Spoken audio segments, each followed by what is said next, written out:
go. All We're right. live. And let me see the chat, see who's going to join us. Darren, thank you already. Barney recites, yes. So Karen Knotts is running a little bit late. I picture, What? fumbling, but she's going to join us in about 20 minutes. All right, Al, the lightning of the Washington Monument is tonight. Oh, the lighting of it, not the lightning. Yes, yes. So Al and Darren and who's ever joining, we're running. Well, we're gonna start playing around with this picture, and she has so many stories. Uh, uh, Growing up as Don Knotts' daughter, all their friends. Um, so she's running a little late, but man, he was pretty amazing, Don Knotts, huh?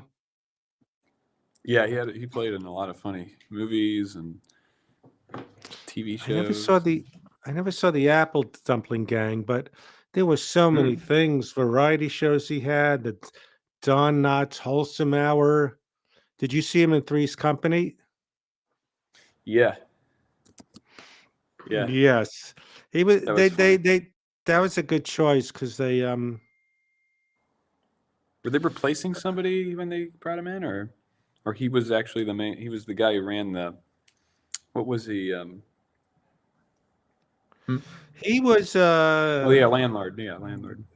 Hmm. yeah, but he was different than Norman Fell in Right, that he was like a swinging bachelor.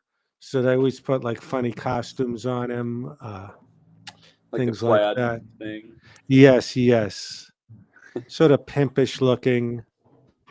Yeah. Yeah, his face filled out as he got older.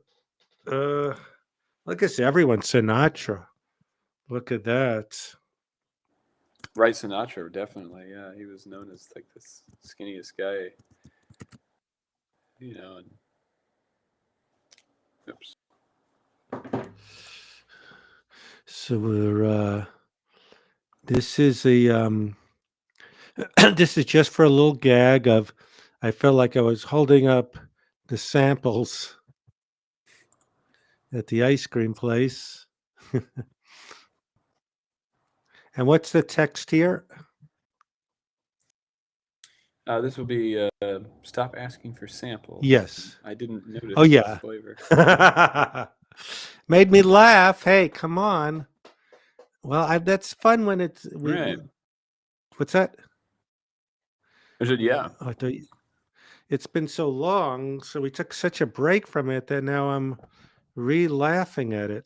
So this is okay. So I don't know how many people are watching this, but I'm doing a giveaway, some photos for anyone who subscribed who is a TikTok watcher.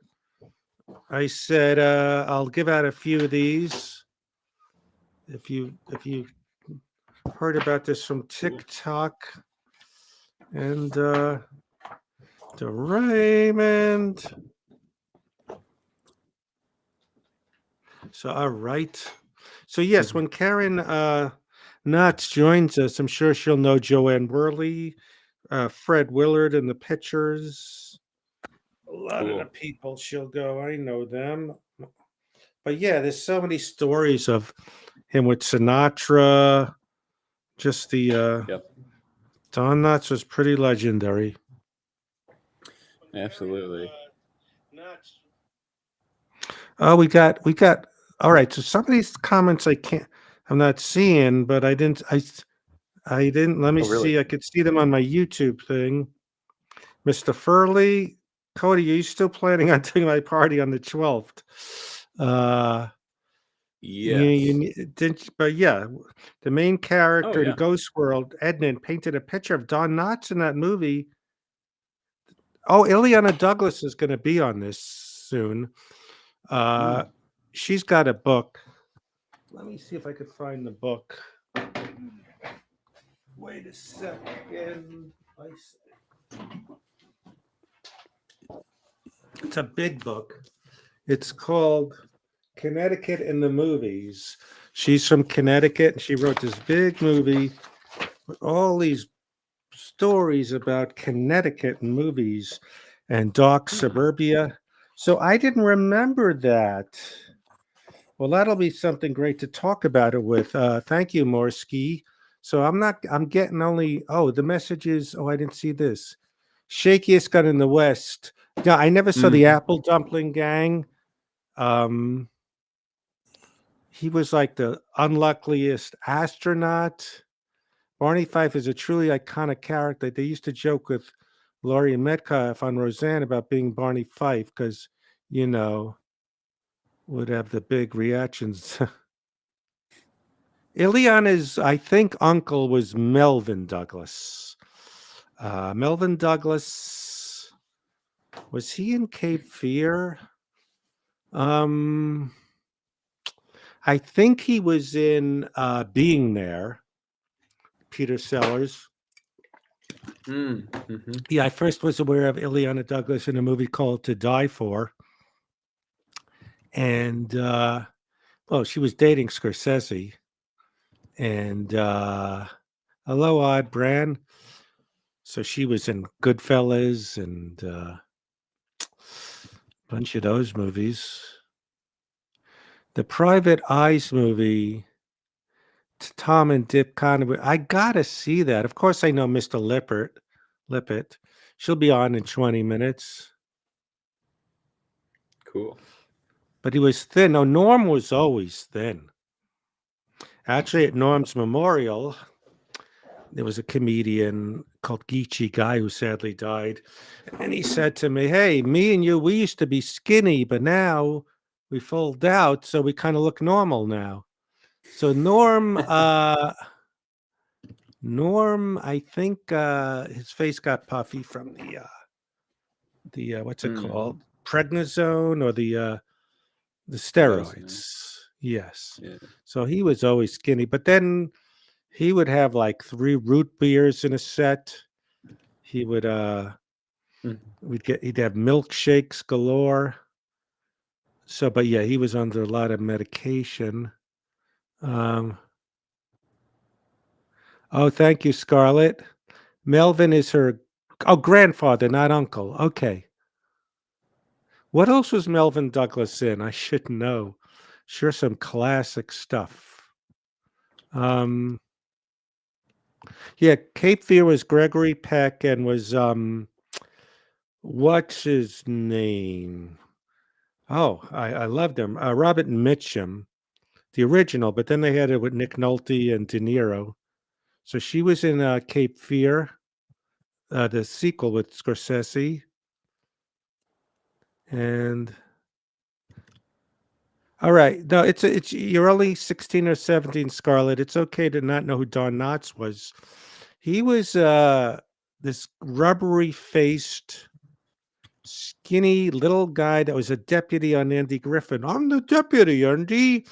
And like always, I was Mhm. watching an episode and his gun kept going off. They wouldn't do that today. And almost hitting people and getting tied up. And Great. yes, he was like not a good looking guy. Like now, the equivalent is Jim Carrey, rubber faced physical comedy, but he's got more leading man's good looks. Um, from Nikita with Garbo, De Niro bit Uh, her.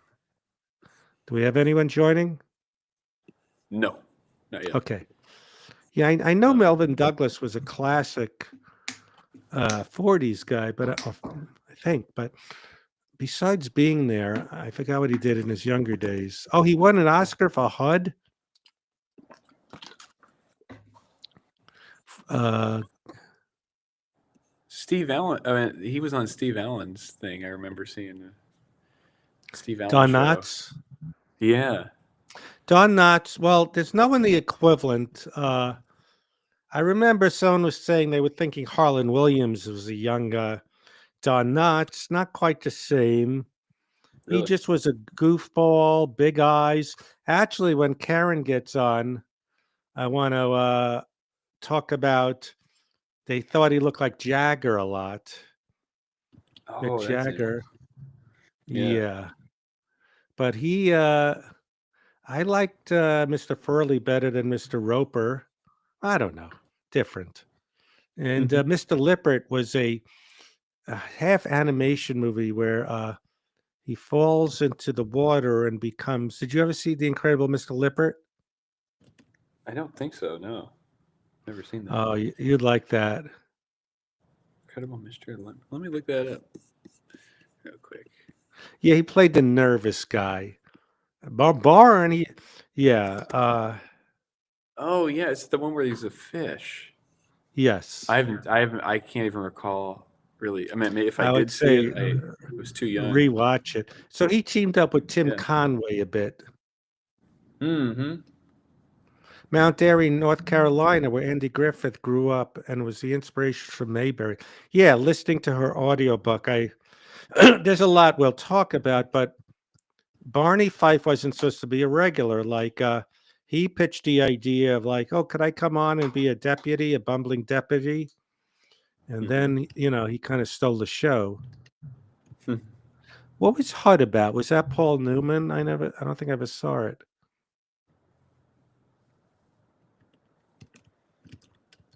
Let me give this sort of a little glass look. Let me see. Uh, what other comments did I miss? Yeah, they spun off the Ropers, so they took them away for the show The Ropers, and I didn't know about that about Ghost World. I loved Ghost World, but I don't remember that. Oh, his stomach cancer. Yeah, there was a rumor Norm had that back in the 80s. Private Eyes movie. I got to revisit these. And so I learned that there was a guy that made a living doing Barney Fife impressions. He would go to, Hmm. they have Mayberry conventions. Oh really? Uh, yeah. Looking at the other That's comments. nice. The Ghost and Mr. Chicken. Yeah, that's a good one. Vic De Mizzy did the Niro. music to that. Who did it? Vic Mizzy did the music to some of those movies. At least the Ghost to Mr. Chicken one. Oh, Ghost of Mr. Darren knows his stuff. Andy Taylor premiered on Danny Thomas. Don called Andy and said, "You need a deputy." Yes.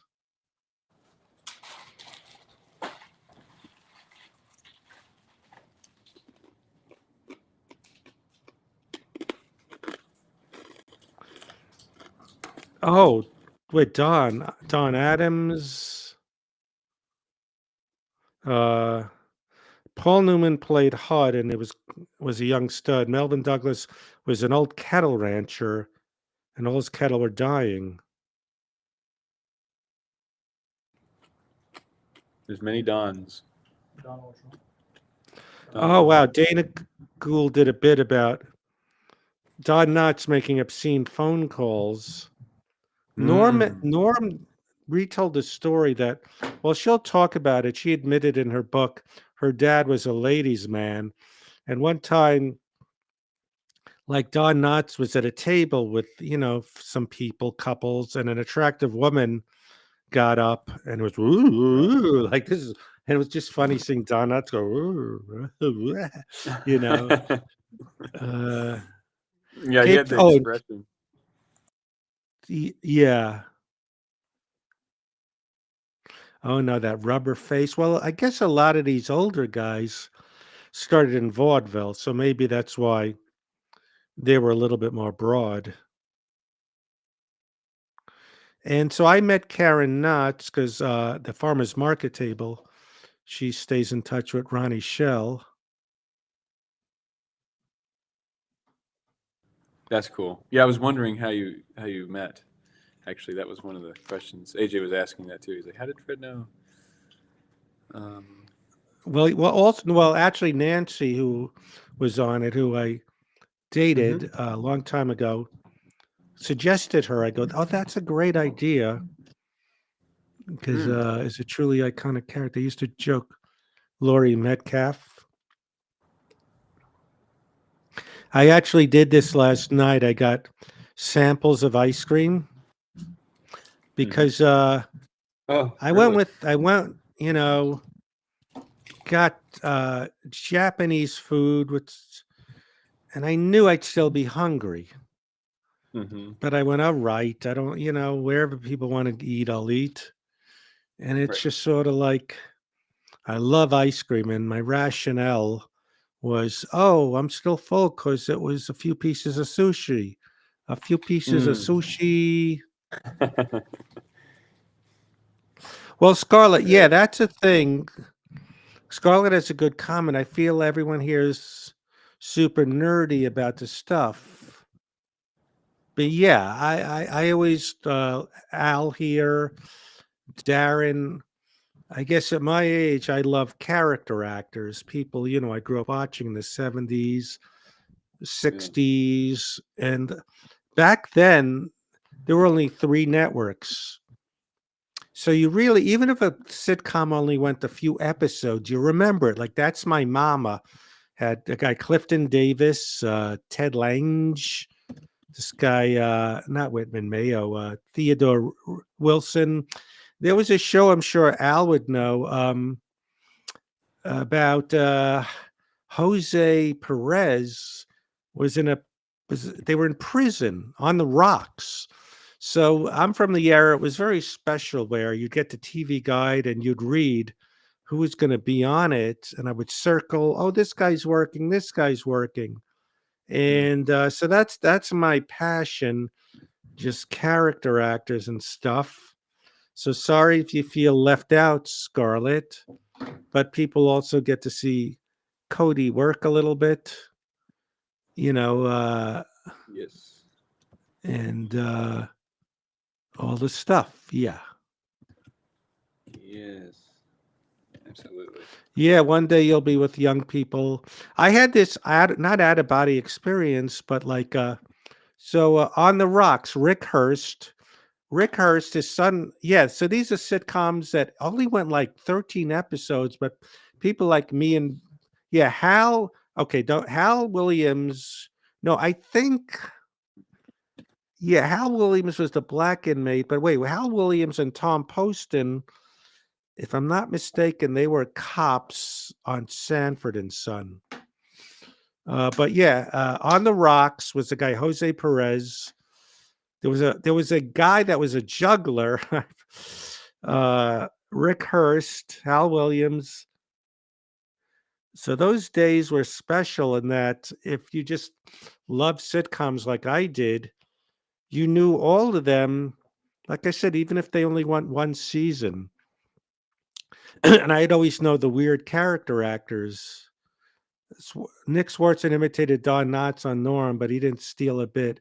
Came up, yeah, yeah, yeah. No, uh, I remember when I did stand up, my friend Paul Lyons he did a Barney Fife in his act. So I'm sure from, yes. So Scarlett. So yeah, that's I just grew up watching. Oh, who's that guy? Oh, there's that guy. Weird names you would know, like someone named Darlene Carr or Karen Valentine. Craig Shoemaker. Oh, yes, Craig Shoemaker. Uh, Paul Lyons. Who else? I'm sure. Yeah, I'm sure there's a lot of people. Yeah.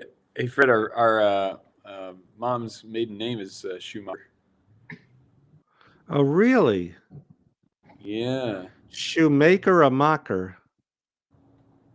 I think it's Shoe.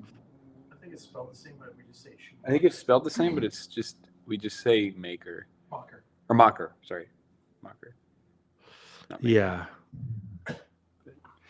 Let me see.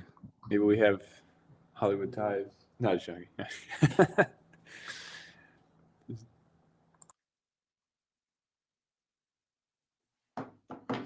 Shoemaker. But yeah, on the Rocks, Tom Poston, she talks about in her book a lot. Tom Poston maybe was on Steve Allen.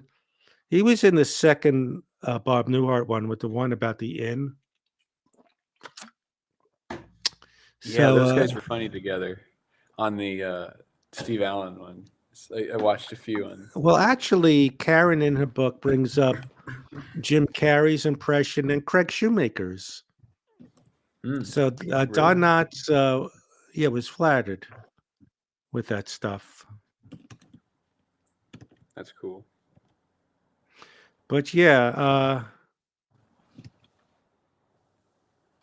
I saw with a few people the first movie called Fun with Dick and Jane with George Siegel. I didn't see the remake with Jim Carrey. I think they were trying to get to have Jim Carrey do Mr. Lippert, the sequel. Mm. But yeah, I remember Oh, vividly. right. Yeah, I think there's Yes. like some weird 3D test or something of like his face. Ron Howard, he doesn't. When you see Bill Mooney as a kid, he looks like Bill Mooney. But Ron Howard, do you know who Bill Mooney is? Yes, Cody? Lost in Space. Yes, he was in a Twilight Zone. He was. Oh, this is what I was saying. So I remember a few friends of mine. They love watching old The Rockford Files and Columbo's, and it's always fun. That's that character. That's that guy. I remember.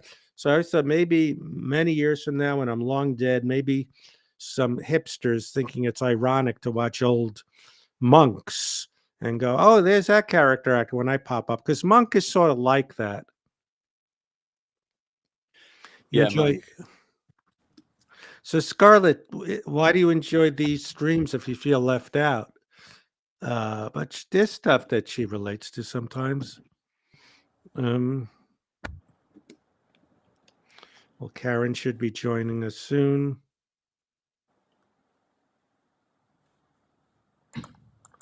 Fishhead song. Bill Mooney was that in that? I don't remember. He was in a Columbo where he played Lindsay Wagner's brother, or Rockford Files. So yeah, I wasn't into noirs when I was younger because they didn't have Turner Classic, but now I like watching Murder She Wrote and Columbos to see them when they were younger. Yeah. Oh, that would be great. Yeah, tell Craig that that Karen's going to join us in about 5 minutes, and she loves him. Yeah, so that would be great.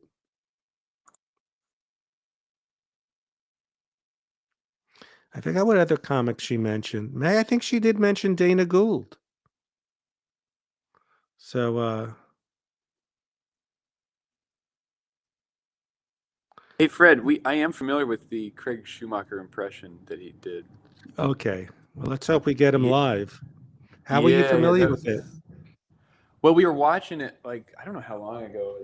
It was like years ago. We saw like a video on YouTube of him doing that thing where he's like talking about like Mayberry being like high and stuff. Like like Aunt Andy. B. Yeah, like Aunt B's with the poppy flowers and this. I don't know. I can't remember. It was like funny. Yeah, Floyd was like high or something. I mean, Like a drug dealer thing. I'm sure they must have a porn version because they did porn parodies with Everybody Loves Raymond and Seinfeld. They'd get some porn actors with Elaine's hair and a guy acting like Kramer. It's it's I bet. Yeah, but she's got a. Is there any Scarlett? Has there been any things I've turned you on to? Like, oh, I'll watch Head of the Class because you saw it. Well, we're a few minutes away from Karen.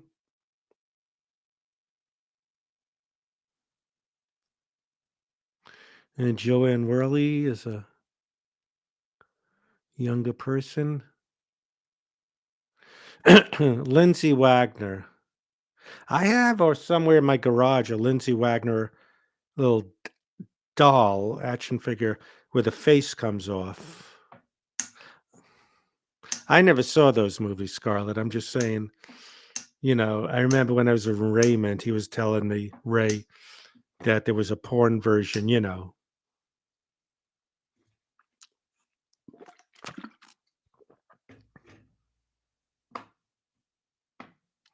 Oh, did I lose you, Cody? No, you're good. I'm looking up. Who's her name? Um, Joanne Worley. Joanne Worley. To get a picture of her. Yeah. Let's get one of those. Raymond. Let's see. I drive the bus. Drive the bus. Oh, yeah. We saw. What movies did we see? Oh yeah, we saw Popeye. Oh, speaking of Rob, stoned, I think right. everybody was on cocaine. You heard that? Well, Robert it's Altman funny. said. Yeah, we said that, and then I talked to some like the marshal actually, and I said, "Man, it's like they're kind of high on this thing." And then he's like, "Well, Yes. actually, yeah." And I was like, "Oh, we were kind of joking when we were watching it because we didn't really know." But then I guess our conclusion that now that you've said that, Oh, it's yeah. confirmed. Someone I read a book by someone, a So weird. producer, and said they were bringing cocaine to the set. Really? It was that like explicit. It was just like, hey, here's some. Here it That's is. what Robin Williams did. I guess Shelley Duvall, who, Oh, really? uh, yeah, Wow. was I like didn't know she. singing. Yeah. I remember like a thing. Bluto did it. Bluto did it from a Popeye with a frog that always sticks Yeah. out. Karen's not there yet. You'll see when she joins on. She said No. 3:30. Okay. We'll Mm-hmm. keep Dave Madden, but ooh, Joanne Worley, my God. Those Fred Willard parties, she would scream. She'd be so loud. So if Really. anyone is on the stream from because I told you about it on TikTok, please let me know. I promised a gift. Oh yeah, she goes to all the Mayberry things, Mayberry Days. Ronnie Hmm. Shell goes to them. That's cool. Maybe I gotta check that out. Every year they turn the whole town into Mayberry. Let me tell my Whoa. friend. Where's that at? Where's that again, Darren? North Carolina. That's crazy. It's pretty cool.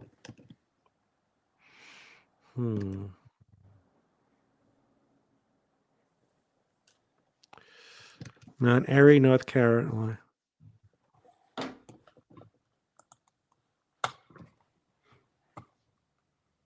You had to look at a picture of Joanne Worley to refresh. Yeah, it was kind of like a more recent picture. Because in this situation, she's sort of the more current age of when that was I remember seeing cool. her. There Hmm. was a show called Tattletales. They'd have celebrity couples, and they'd have like Kent McCord from Adam 12, Stiller and Mirror. Oh, you know who I want to get, Al? I'm friends with Charlie Brill, whose wife Mitzi sadly died. They were on all the game shows as a comedy couple. They were character actors. They were on a lot of 70s shows. Charlie Brill and Mitzi McCall. And Charlie was he's also in Star Trek with the treble with gerbils, or Oh yeah, that one. yeah, even though he was comedic. I worked with him on Suddenly Susan. Hmm.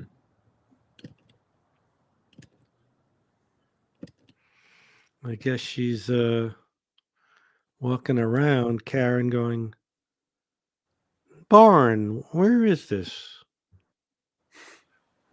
No, Barn. No, wait, he was Barney. Oh, that was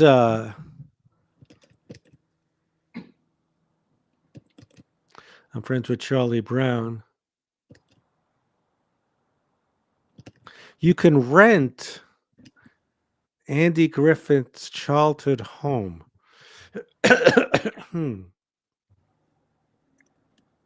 Really? Yeah. That's what Morphomosa just said. That's pretty wild. That almost looks like Diane Keaton.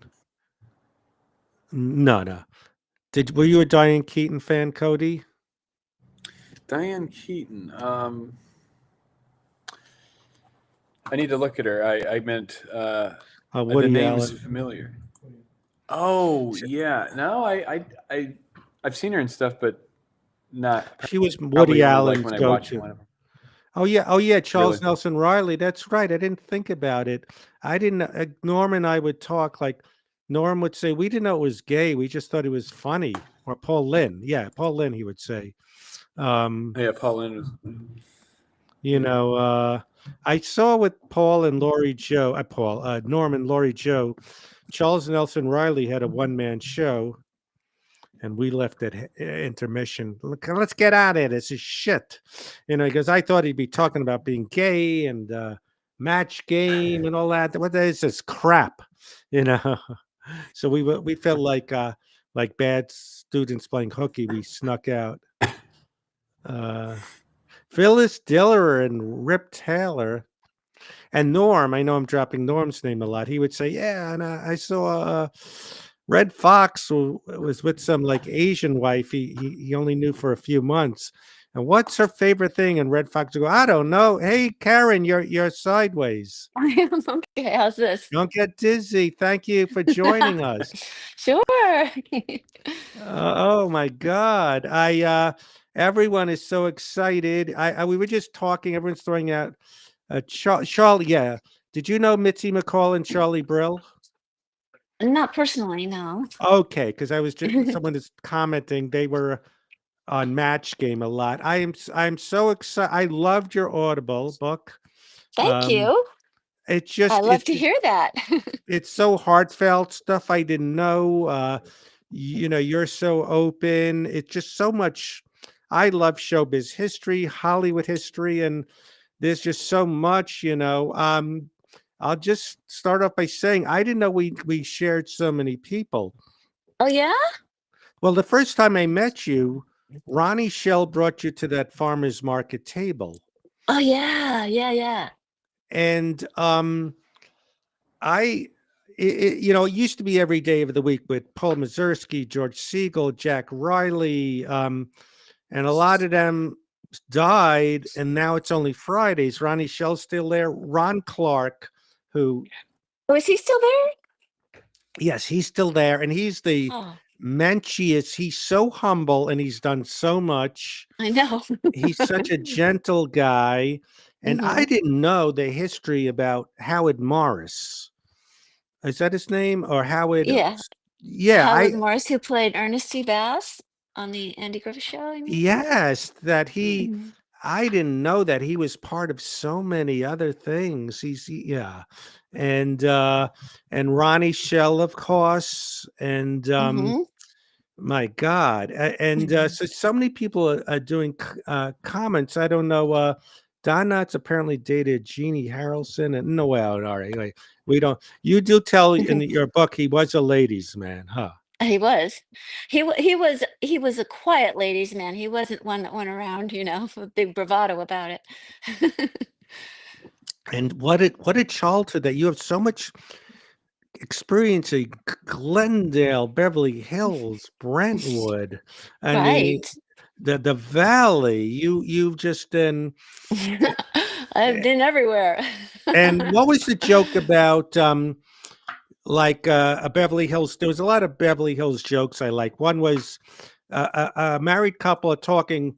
Tell your kids to stay away from my kids and leave. What was the joke? And something about our kids, right? Yes, I can't remember the exact punchline, but yeah, I know what you mean yes, there. Yeah. yeah. So just the whole. Tell your kids and your kids and my kids to leave our kids alone or something. I don't know. Yes.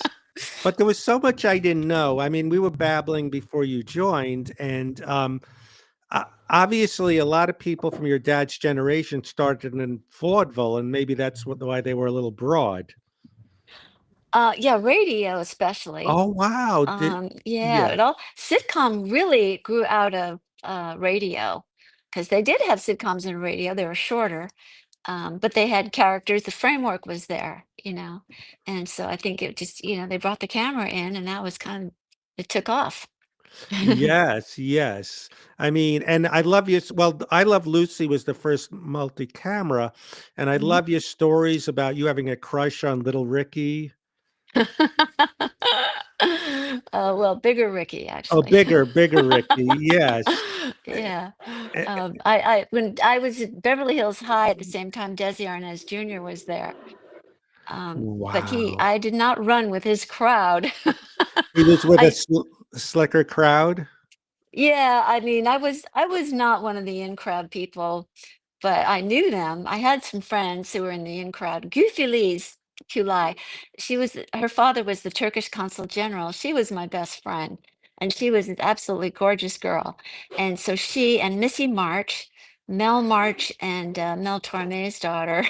Well, let's see. Mel Torme was her father, and March was her stepfather. I can't remember which was which, but anyway, so they hung out together, and so I just got to hear the stories, here and there from all the guys I know. And by the way, Frank Sutton's son, who played the Sarge on the Gomer Pyle show, his son Joey Sutton was in our class too at Beverly High, and he turned out to be a very accomplished playwright.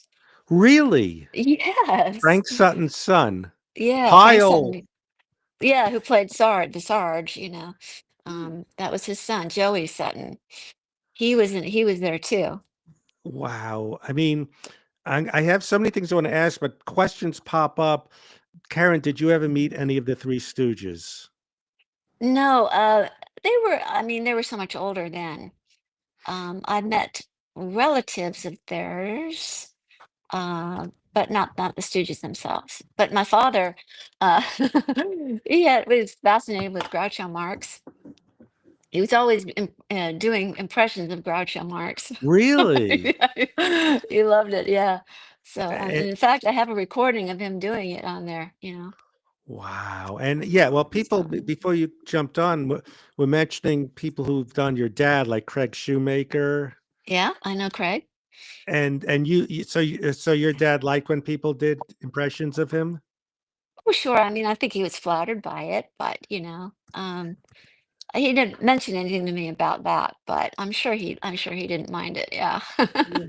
So it was so fascinating. So your dad and Andy Griffin were in No Time for Sergeants, a play, and that's where they Yeah, that's met? right. Yeah, and it's a great story about that, because they almost didn't meet each other. What? Um, My my dad, in back in the 1950s in New York, there was a drugstore called Cromwell's. There were two, Cromwell's and Hanson's, and that's where all the actors would go to find out what shows were being cast. So the You drugstore mean was the equivalent of, Schwab's and stuff in New York? exactly. Only these were the forerunners to Schwab because Schwab's was LA, I believe, right? Yes. And these were New York in the 50s, and so they had this, all the comedians would go there, and in the they at Cromwell's for a nickel you could buy a cup of coffee and make a phone call to your agent. So a nickel could buy those two things. Wow. And they would all call their agents, and that's where they would find out what casting was going on. And the agent would say, I got a commercial for you, like a big heavy guy to be a truck driver who's for Jello. And the guy might say, well, I've already committed, but maybe Jonathan Winters would do it. So they would always help each other. Who They was some people competed, that but hung out with your dad in those days? Jonathan Winters? Jonathan Winters, Buddy Hackett, Sid Caesar, sort of. Wow. Milton Berle. Milton Berle, he knew Wow. Milton Berle was an older guy who was already famous as a teenager on radio. So my dad knew his radio voice. And then when he got to New York, he met Milton Berle and other people. Bill Dana, I don't know if you're familiar with that Yes. name. Wait, I get it mixed up with Popo Gigio or wait a minute, Bill Dana. Bill Dana he had this character, my name, Jose Jose Jimenez. Jimenez. Yeah, Jose Yes, of Jimenez. course. Yes. And well, Yeah. Bill Dana, in addition to being a comedian himself, he also wrote and cast. He was a producer and cast, and he was working for Steve Allen. And so Steve Allen, Oh, wait, Bobby, wait, this is serious. This guy kind of disrupts things. No, Bobby, no feet. All right, we'll bring Bobby back later. He's a little disruptive. okay, uh, He gonna, could you dismiss Dustin? This guy's a little demented. Okay. Um, well, that's comedy, so you get yes, demented people. yes, but no, Everybody's welcome in the world of comedy. I Uh, love this showbiz history. Yes. Was it the so Automat? A place like, did your dad ever talk about the Automat? There was another no, place in New York where they yeah, had like, I you put never heard about money that. in and take food Yeah. out. Well, I knew that. Oh, yeah, of course, they went and they did that, but there wasn't in terms of like making connections or something. Right. It was just a food thing. But yes, of course they did that. That was part of New York then. But anyway, Bill Dana was a friend, and Bill Dana saw my dad do a monologue, which my dad was writing monologues to impress the casting directors in New York. And Andy helped him. That was later though. But Dad was writing monologues, and so Bill Dana had seen him do a monologue when he was auditioning for the Imogene Coca show. And this is a monologue that's called The Nervous Guy. And so he said one day my dad called up Bill. He said, "Listen, come meet me. I got to talk to you." So they met in Times Square. And my dad basically was telling them that he was going to have to give up show business because he wasn't making enough money. By this time, he was married to my mother, and he had us two kids, me and my brother Tom. And he said, I can't make enough. I can't support my family. I'm going to have to go Mm. back to West Virginia and become a drama teacher or something. And Bill said, Don, don't get all carried away. Look, I remember seeing your monologue, the nervous guy thing. And I think that would impress Steve Allen. Okay, so he worked for Steve Allen. Bill did some producing and casting for Steve. So he brought him in, and Dad did the nervous guy monologue. And from that, Steve Allen brought him on his show and made him a regular. My God. Yeah. And so wait, his first time meeting That's really Andy cool. Griffith was on No Time for Sergeants on Broadway? No, it was before that. So it's getting back to Cromwell's again, Sure. the drugstore. So another friend of my dad's back in the day was Jerry Stiller. Yes, I And know him well. Yeah, Jerry Stiller and he were great friends. And I talked to him on the phone when I was writing my book. And Jerry had a little bit of dementia back then, but Oh, he remembered extremely well the baseball pantomime that my father did to impress the casting agents. And he said that was something that he said that your dad and I talked, and we said, how can we really stand out and be noticed? So they decided they had to do something different. So that's when they came up with the idea of doing monologues. And my dad decided to do a pantomime. And he did this baseball pantomime, which is absolutely classic. And unfortunately, no terribly record of it. sad that no Oh, record of it really, except for when he was older, when he was like in his 50s. There is somewhere a video of it, but it was so astonishing. And Jerry just kept going on and on about how fantastic this pantomime was. And so anyway, he and Jerry Stiller used to pound the pavement together. They meet at Cromwell's, go over this, who's casting what. Well, one day, my dad got to Cromwell's late, and Jerry was there, and he was like, "Don, where have you been? You missed a casting call that's perfect for you." And it turned out it was Maurice Evans was a big producer back then, and he was casting for a Broadway play based on the book No Time for Sergeants, which was, my dad had been in the army, and he, in World War II. So he had, direct connection to all of this. He'd been in the army, and now here this book was being made into a Broadway play. And so he'd missed out on the audition. And my dad said, "What time do they go to?" And said 5 o'clock. Well, it was almost 4:30. It was Midtown Manhattan. So my dad jumped on the subway, just kicking himself for not reading the trades, not getting there earlier like he always did every other day. But this time he got there late. And so he got there, and he jumped out of the subway and ran into the room. And the guy who was the casting assistant was a friend of his, a guy named Van. And he said, "Van, can you get me in? Can you get me in?" It was one I minute could after picture five. John Knott as like, You're "Oh, right. could you get me in?" And all Exactly. flustered. Yeah, you could just picture him You doing could that, picture it perfectly. you And know, Van "Come on, said, you gotta get me in." Yeah. Yeah, and Van said, "I'm sorry, there's another guy came late too, and they turned him down." And so my dad was just absolutely heartbroken, Oh. and he was just in tears on his way to the subway. And all of a sudden, he hears Van calling him from behind. He said, "Don, Don, come back! I went in there and begged for you, and they're gonna see you." So my dad raced in there, and he did audition.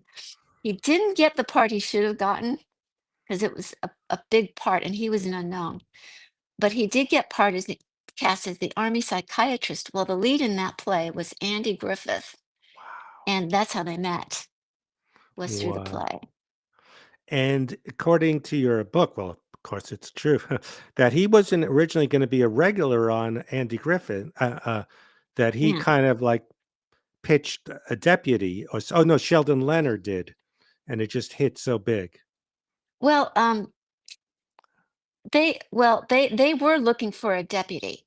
Mhm, They knew that he was going to need a deputy, mhm. right? So let me just, for the viewers who aren't familiar with this story, the original pilot for the Andy Griffith Show was Andy appearing on the Danny Thomas Show, and he was wearing the sheriff's uniform and everything, and he pulls Danny Thomas over for speeding. And this is in a small town, and Danny Thomas, being the big star, just starts raising a fit, just really arrogant movie star type attitude. And so Andy pulls him in, makes him come down to the courthouse. And that was where he really developed that character of Andy Taylor, which was brilliantly done. If any of you ever get a chance to see that pilot, you should. It was really one of the very first spin-offs in television history, was that Andy Griffith appearing on the Danny Thomas Show, and they were deliberately doing that to see how the audience would respond to it, and the audience loved it. And my dad happened to see that pilot on TV, and he was in LA now. The Steve Allen Show had ended. Now Dad was in LA, and he was with another friend of his they'd also been misplaced, and then they were trying to get work in LA. He saw that. He called Andy. They'd been out of touch ever since Andy left to do, No Time for Sergeants, and he did the movie. Well, my dad did the movie too, but after that they lost touch. So now he calls Andy, and he says, "I saw your show, just fantastic. And say, do you suppose Sheriff Taylor ought to have a deputy?" And Andy was just floored. He said, "Well, Don, I thought you were still doing the Steve Allen Show." And he said, "No, no, that ended in the spring." And he said, "Don, Don, Don, let me call Sheldon Leonard." And that's how Wow. it happened. Wow. It's just you can't picture that they're not being, Barney Fife. Exactly. And so he Yes. went in, he went into the meeting with Andy and Sheldon, and he pitched his idea for an earnest but overexcitable deputy, and that's how Barney Fife was born. It's just I was watching one last night, and they wouldn't do today like, your dad was, like, shooting the gun, it was going off, on the floor, "I'm sorry," and, like, "Take your bullets away." It's just so good where he was stopping there was a criminal escape that he was frisking his mother and Otis and, Right. it's just I get goosebumps. Yeah. It's just they don't have I know I'm the old guy, they don't do it like that anymore, but what I loved is now even the rubbery face guys like Jim Carrey are still, like, leading men, Oh, and he didn't care yeah. about that, he just didn't care about not looking cool or attractive, and Yeah. people now all just wanna be cool and have big arms, you know what I mean? Yeah. You know? Oh, by the way, Jim Carrey was a huge fan of my dad's, and I got to interview him for the book, and Yes. it was hard for me because I couldn't get my questions out because he kept going on and on about how wonderful my dad was, and I had to keep interrupting him to ask him questions so I could have something to write in the book.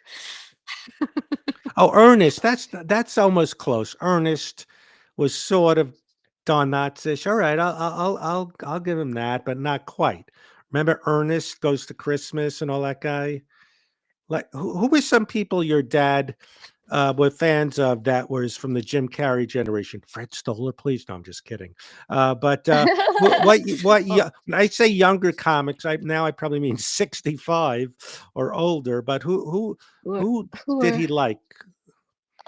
you mean as an adult or as a young man, or what do you Both, mean? both. But Oh, who from the like who did he see coming up like Jim Carrey that he liked? Um, well, like Jim Carrey. Um, well, he loved Jerry Seinfeld. He watched the Seinfeld show a lot. oh, wow. Maybe he saw me. Yeah, Just the yeah, he thrill of did. knowing if Don Knotts ever saw me because I was in a Seinfeld. Oh, Oh yeah, wow. maybe he Yes. did see you. Ooh, yes, yes. I, well, This- he I didn't know. I wanna look on YouTube. There was a Oh, thing called the was let it me know because I just remembered who my father really revered when he was studying comedy. Jackie Gleason. oh my god. He was in absolute awe of Jackie Gleason, and my dad lived in Dumont, New Jersey, and he from Dumont, that's where our little family was. He would take the bus, the 66 bus, it's still there, I'm told, into New York, and do the auditions and go and do whatever shows he was assigned to do. And so Jackie Gleason was at that time a big star. And my dad was desperate to meet him. So one day he got up the nerve because this Dumont television studio was in, Dumont where my dad lived. He got up the nerve, he called up and he said, hello, I'd like to get work on your show. And he was just talking to one of the, Jackie Gleason had a lot of thugs around him all the time. He was kind of this really not the character like he played. He was sort of a little just a real character. And the guy said he said, I want to get work on the show. And the guy said, what do you do? He said, I'm a comedian. He said, we already got a comedian. He hung up on him. Oh god. Again, I picture everything done. It's all I'm a comedian and oh my god. I didn't know I maybe it's on YouTube. There was a thing called the Don Knotts Wholesome Hour. What was Yeah, that? that was a variety show he did in the 1970, let's see, 1970 to 71, I believe. He had two seasons of that show. And it would I think that's what the variety show was called. Yeah, pretty sure. And it didn't work out too well because my dad was not comfortable being a host. And also the writing wasn't that great. One thing that variety shows did was they threw as much material on the air as possible, and a lot of that material was really stolen from vaudeville or borrowed from vaudeville, however you want to put it, because they had discovered that it was at a time when there were everybody only had one television in those days, right? Yeah, oh yeah. And so what they did with the variety shows was they got hot young talent to come on, like the Beatles came on the Ed Sullivan Show. And then they would bring movie stars from the 1940s and 50s for the parents. So they had something for the whole family. Yes, And this yes. that's why the variety shows became so popular, and all of a sudden, there was this demand to pump out sketches, sketches, sketches, sketches, and so they hired writers, and just a lot of the writing wasn't really that good. Some of it was, but it was not all. And my dad's show, they didn't have great writing, unfortunately, so he was always worried. But my dad got a lot of help from Bill Cosby, of all people. He and Bill Cosby were really good friends, That is and such a funny dynamic. oh, you got to see. I'll send you the sketch of Bill Cosby and my dad. It's just absolutely hysterical, and I I don't rem mind if you can show it to your viewers if you want to. Yes, yes, It's there's no copyright problem with it. I mean, but it's I'll have to send that to you yes. because it's just great. It's, So Bill Cosby was, he was so brilliant at improvising, ad libbing, and all that. And my dad was not. My dad was very much a script person. So he would have Bill come on to his variety show, and Bill would ad lib, and he was just so brilliantly funny on these in these sketches. And then my dad would help Bill in other ways. I don't remember how, but I just remember they had a friendship like that where they help each other. it's, so, um, people are commenting, have you ever done stand-up in Morgantown, West Virginia? Does that sound familiar? Yeah, Morgantown, West Virginia was my father's hometown, and, Uh-huh. that was a very astute question from your viewer. I actually did my show, Tied Up in Knots, which is partly stand-up. It's a my show I've been on tour with for almost 20 years, Get outta going here. yeah, that's right. I haven't done it here very often, so people don't know about it unless you're in the Midwest or the South or something, but I am gonna bring the show out here to maybe the El Portal this year sometime. I think Now I'm do you gonna do it there. perform it Yeah, at the Mayberry Fe what are they called? yeah, The Mayberry Days? The Mayberry festivals. They have these regularly every year. There are several of them. Mayberry Days is the original one, which started in Mount Airy, North Carolina, which was Andy Griffith's hometown. And a woman by the name of Tanya Jones was the master woman behind this, and she got Andy Griffith on her side, and he helped it get it going, and it's been running for ever since the 1990s. I know Ronnie Shell You know, goes to those. yes, he does. Yes, I see him a lot, and I also there are other festivals too. There are ones all over the country. There are like 4 or 5 of them. I mean, how many spin-offs were there? So go wait, Gomer Pyle came from like, how many Yes. spin-offs? Mayberry RFD, like, how many, like, well, do you know all the things Uh, that came from Andy I Griffin's don't. show? I I I don't really know, the number. Those 2 are, of course, what you I mentioned. get them mixed up. I Uh, know Petticoat Junction was connected to, Green Acres. Yeah, they all yeah. kinda I think those are the only 2 really. Now, by the way, there's a new series out called Mayberry Man, and it's produced by 2 brothers, Court and Stark Howell. Their father was Hoke Howell, who played various roles on the Andy Griffith Show, and it's not a spin-off. What it is, it's a new show about tribute artists of the Andy Griffith Show characters. So they've incorporated young people, young actors into all wow. these. And I play a character named Janet, and I'm hopefully going to be playing Aunt B in the next. And they've done 2 movies and a TV series, all raised by money from the fans. The fans have supported this, Oh, and it's now on the Faith and Family Channel. It's on Netflix. It's all over the place. So it's really it's I could you could say that was another direct correlation. well, let me ask you, I don't know if it was in your book, but, where was the studio where, Andy Griffin was filmed?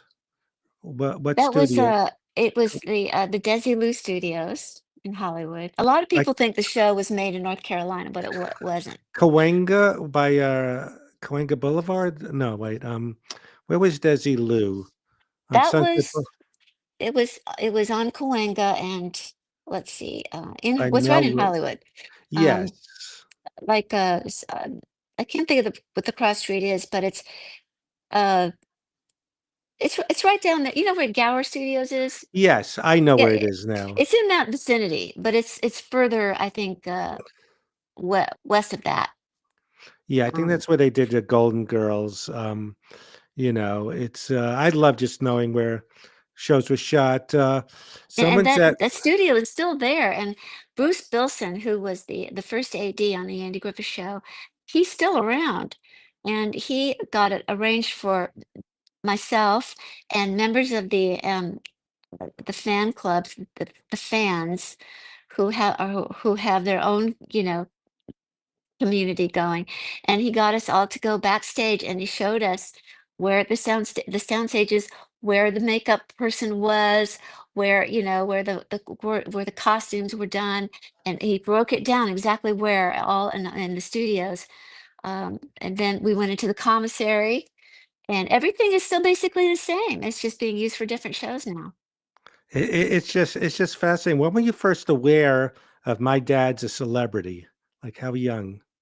Oh, more like 5. Yeah. And Yeah. just what, so it's like normal just to be hanging out, like seeing Frank Sinatra and all these We things. did see Frank Sinatra Yeah. because I was a little bit older then, but maybe I was about 7 or 8. Um, the Villa Capri. I don't know if you heard of that restaurant. Yes, yes, Yeah, okay.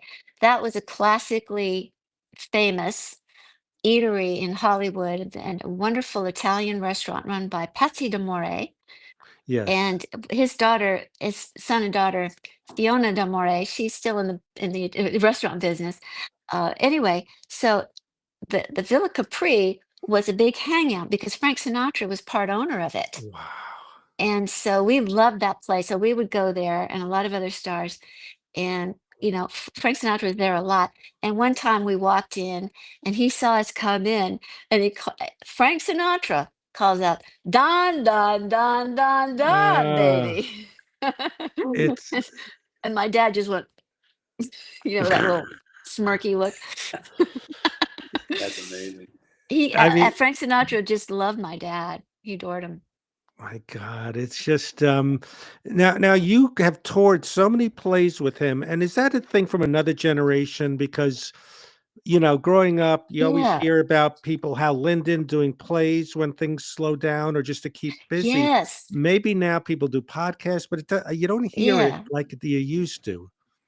I am so glad you asked me that question because that is something that I started thinking about. Should I talk about this in my show? Because it's kind of a bygone era. I mean, people still do Yes. plays, of course. They still do, shows, But and you don't of hear of course, but old sitcom stars going on the road and doing plays like you used that's to. right. That's Like right. So what I'm happened friends with was, Amy Stiller, and she did yeah, something with Jerry Stiller, a play. But right, yes, yes, but you did right. so many So plays with him. what happened was, here's how it got going that way. Neil Mhm. Simon, of course, the famous Sure, playwright Neil yeah. Simon. Well, he wrote a play called The Last of the Red Hot Lovers. Which was a Okay. movie. It became Yeah, I a saw it. movie, Yes, as many of his plays did. of course. Um, but that play was such a huge success that it caused a sort of a field day for plays that had the sitcom sort of energy going on the road. Oh. So, they were in New York, they did them in New York, they did them in LA at the Huntington Theater. And so that play was such a huge success. And it started this craze of plays with very sexy sounding titles. Oh, Uh, you interesting. know, and Last of the Red Hot Lovers, there was The Mind with the Dirty Man was one. Um, there were several of these, and that's what people were flocking to see. And what's interesting about that is there wasn't really anything sexy at all. What they were really about was middle-aged people having trying to have affairs. I guess they were they were going through a midlife crisis, right? And so they were trying to have affairs and usually failing at that. And that's what these plays are really about. I didn't know that you tried using sexy titles. Yeah. That's because that's what got the interest. Oh, now let me ask you, well, so many comments distract me. Don Knotts and Mhm. Bob Denver were both from West Virginia. I didn't know that. Oh, Uh, and through the Mayberry festivals and everything, I've gotten to be very close with Bob Denver's widow, Dreama Denver. And she comes to all the festivals and she's an author and she's a very well acclaimed author and she writes books. And so we hung out and we've talked about doing some book festivals together because we both authors of books. So we might go on tour oh, together. speaking of plays, so I'm friends with Ron Clark, who, Huh? when I was a Yeah. teenager, I was talking earlier before you came on that growing up in the 70s, there were only 3 networks, so even if a series only went a few episodes, a sitcom, I remembered it, like On the Rocks or Tom Poston, who was on The Rocks, or, all these character actors. So Ron Clark, who, good friends with your family and everything, he he wrote a play called Norman, Is That You? Yes, Which that was which one was of those plays. Yeah. which was controversial back Yeah. then because it's about someone having to tell their parents, I'm gay, and then Yeah. they did it with Pearl Bailey and Red Fox. So your dad was in that. Was he the dad in Yeah. Norman? Is that He you? was the dad. Yes. He was the dad. And speaking of, not typical of the wholesome, thing that he was known for, in that play, uh, he advises he talks to his wife about hiring a prostitute, for his son. To make him not And, gay. yeah, and that was something I guess as kind of people did or thought about doing.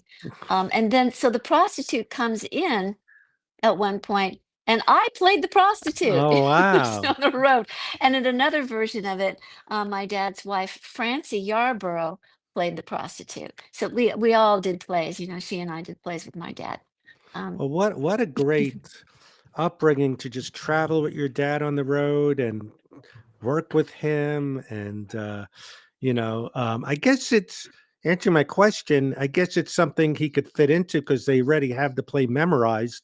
So, all right, I'll just pick up this thing and do another little tour of it. You know what I mean? hold on just a second. My Okay. poor little dog out there in the balcony. Okay, I'll make okay. sure the I'll be dog's. right with you, Ash. Oh, yeah. Oh, the dog is. That's my little husky out there. Aw, well, Um, it's sh- just, yeah, Ron Clark is, yeah, he's yeah, hysterical. Ron Clark and Sam Bobrick was his writing partner, and they also wrote episodes of the Andy Griffith Show, and they're a great comedy writing team. He is so funny, Ron. I mean, he's one of the Yeah, farmers. He's he's still great. sharp at Mhm. 93, Yeah, and, he's yeah, such a great guy. I'm sure Bob yeah. was born in West Virginia. Oh, yeah, people commenting. Now, what was I gonna say?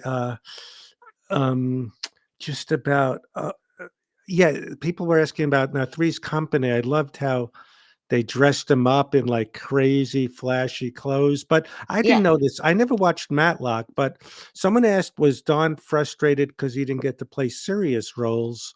But he seemed to have a great perspective, according to your book, No. not bitter. But I No. didn't know when he was on Matlock, he had more serious tone and he didn't fit in. What was that about? Well, Because I never saw him on Matlock. oh, I don't know where that. Did somebody comment on that? Maybe I don't know. Yes, yes. Okay. Oh, Well, I think that, Andy would always want my dad on any show he was doing. If he could get him on, he'd get him on there.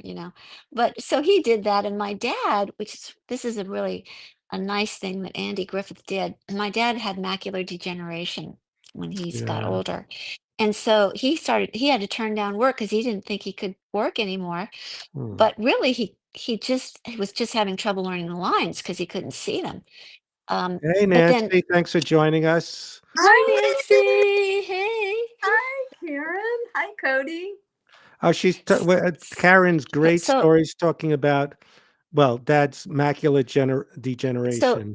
so he no, in this business, when you turn down work, it doesn't come back. You know what I'm saying? If you Yes. turn down work for any reason, you're just gone. People think you're gone and that's it.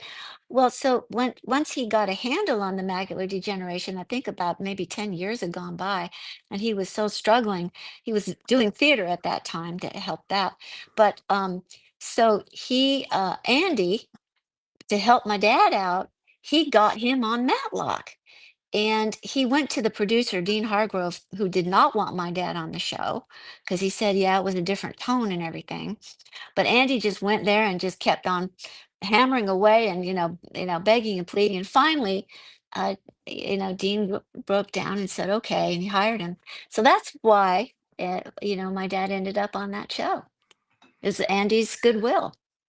Yeah, someone was asking if they're friends. Obviously, Yeah. they were. I can't picture Yeah. anyone not liking Don Knotts or going to Right. That's true. I've heard bad things about That's Buddy true. Hackett and, Yeah. Jackie Mason. Ron Clark Mhm. tells me Jackie Mason stories, but I mean, Mhm. you seem to have obviously inherited his genuine sweetness. Now that Nancy's here, who connected us, now in your memoir, you mentioned the theater group that's probably where you met Nancy, I'm guessing. Where is that where you knew Matthew Perry from, Nancy? Is that where you know Karen? No, that was an improv group before the eclectic. Oh, I mean, I think Karen's been in but we've both been in a lot of theater companies, but I Yeah, we think have. I think we met at the eclectic. Hmm. The That eclectic sounds right. Yeah. and That theater. was it's Hope Alexander, was it? Or I can't Well, remember. I know It's- Biff Whiff was in there, who we just lost. Francesca Rollins, Valente Rodriguez. yeah, Um, yeah. you I once think that met was it Jim Brochu a part of that at one point? You know that name? I don't know, because I know that it had quite a history before I was there. Yeah. So, because I've heard of Okay. all these people, and I'm like, wow, they were Yeah, right. there. So, so Yeah. I bet, Karen, when you were in like plays, improv groups, if your dad would come, all the people would they be so flipped out and nervous, like Don Knotts is in the audience? In the audience? Oh, you mean for my show? Oh, yeah, sure. Yeah. Oh, Yeah, yeah. That was that was quite a thing. Yeah, it was really funny that like they is I Don yeah. laughing? Yes. Yeah, yeah. Yeah, they were watching him for sure. And then my dad was so sweet. After the show, he'd come backstage and say hi to everybody, and and they'd be so excited. And it was really he was wonderful about that. And then I did a play once at Actors Alley, I believe, called Thurber Carnival. And it was a play that everybody hated because it was really out of date. But my dad just loved that play, and he just sat there grinning through the whole thing. And I remember this girl, Bobby Stam, and we both had to wear beards for some reason. It's just crazy. But anyway, he was just a sweetheart. Oh, I mean, yeah, he's one of those guys. I'm sure a lot of people came up to him and felt they knew him because he had that familiarity, that Hmm. accessibility, which might have got Yeah. annoying to him. Eh, Well, not really. Not so much. I mean, I remember my dad loved to eat out all the mhm. time. But he would always go to the same restaurant Which for one? like Dupar's? Well, they changed. They would go to the same one for about 3 years, and then after 3 years, he'd pick another one, and we'd go to that one for 3 years. It was really and I think it was because he liked feeling at home. After a while, he got to know all the mhm. waiters, and then Italian, he loved Italian food, and we always get the big greeting, Mr. Nuts, welcome, Mr. Nuts. It's so nice to see you and your lovely family. Oh, Antonio, take Mr. Nuts to his table. That made him feel good, because he felt really important because he's a very shy man, really, a very, very shy man. And so that made him feel really wonderful. And so that's how he was. But I remember every time that we would go out, it's a little game that I would play in my head. I would look around and I would notice people would notice him. And like say there was a family of four or something, four people. Well, then the heads would come together and they were discussing, I knew, should they go over? Ah, So then it would be a big like I would be waiting in anticipation to see if they would come or not. but then in your Then they book, would in your book, you told the story that someone on an elevator said to him, "Anyone ever tell you you look like Don Knotts?" He goes, "Yeah, I get that a lot." Yeah. You know? And he goes, "Wait a minute." And, now there's a before he died, did you know Chuck McCann? I knew Chuck McCann. Y Yes, he was y he's a part of a group called Yarmy's Army. Yes. Yeah, you were gonna mention that, a bit. Uh-huh. Yes, he used to go to a place, Jinkies. He was the regular there. So there was, Okay. yeah, Jack Riley would go with him to eat. all Hmm. these people are Yeah, so they were classic. great. They were classic stand-up comedians, and Ronnie Shell was part of that too, and so was Tom Poston was part of that group, and well, there's several people. Tim Conway came in and out of that group. So Tim Buddy Hackett was part of that group too. There were a lot of people from the old days. Yes. So I learned from your book that Yarmies are now Don Adams's brother, I guess, had some a terminal disease, so these guys would get together and try to make him Hmm. laugh. And Don Yeah. Adams from Get Smart, his last name is Yarmy, but he changed it to Adams for casting, so his name goes better in the alphabetical order and everything. Yeah. Yes. That's Yeah. right. It's just yeah, it's just it's my childhood. And also in your book, I appreciate that you were open with early kinds of depression, anxiety. I've had that, so it Right. always Hmm. helps when you kind of reveal stuff so other people don't feel so alone. And just how Yeah, thank you. revealing you I'm are. glad you appreciated that. Thank you so much for that. Yes, Yeah. because Mm. I guess people think, oh, you're a celebrity's daughter in Beverly Hills. You had this greatest teen years, but Right. still people struggle and with identity and Yes. Yes. you So know, I had identity issues too. Being always known as Don Knott's daughter, Mhm. and I just felt like, who am I? yes. It just felt like I was so low down, not didn't have any importance of my own. Oh, And but fortunately, my father had this great psychiatrist. His name was Dick Renaker, is he still available? and No, I'm just kidding. I must be long gone. I saw a no, he threw therapist himself in off a building. No, I'm kidding. I saw a therapist in Brooklyn that was Didi Khan's father. Oh, How okay. random is that? Oh, yeah. But he was a good psychiatrist. Yes, and he really saved our whole family. Everybody in my family had Wow. problems, but especially my dad had terrible, terrible neuroses, and long ago.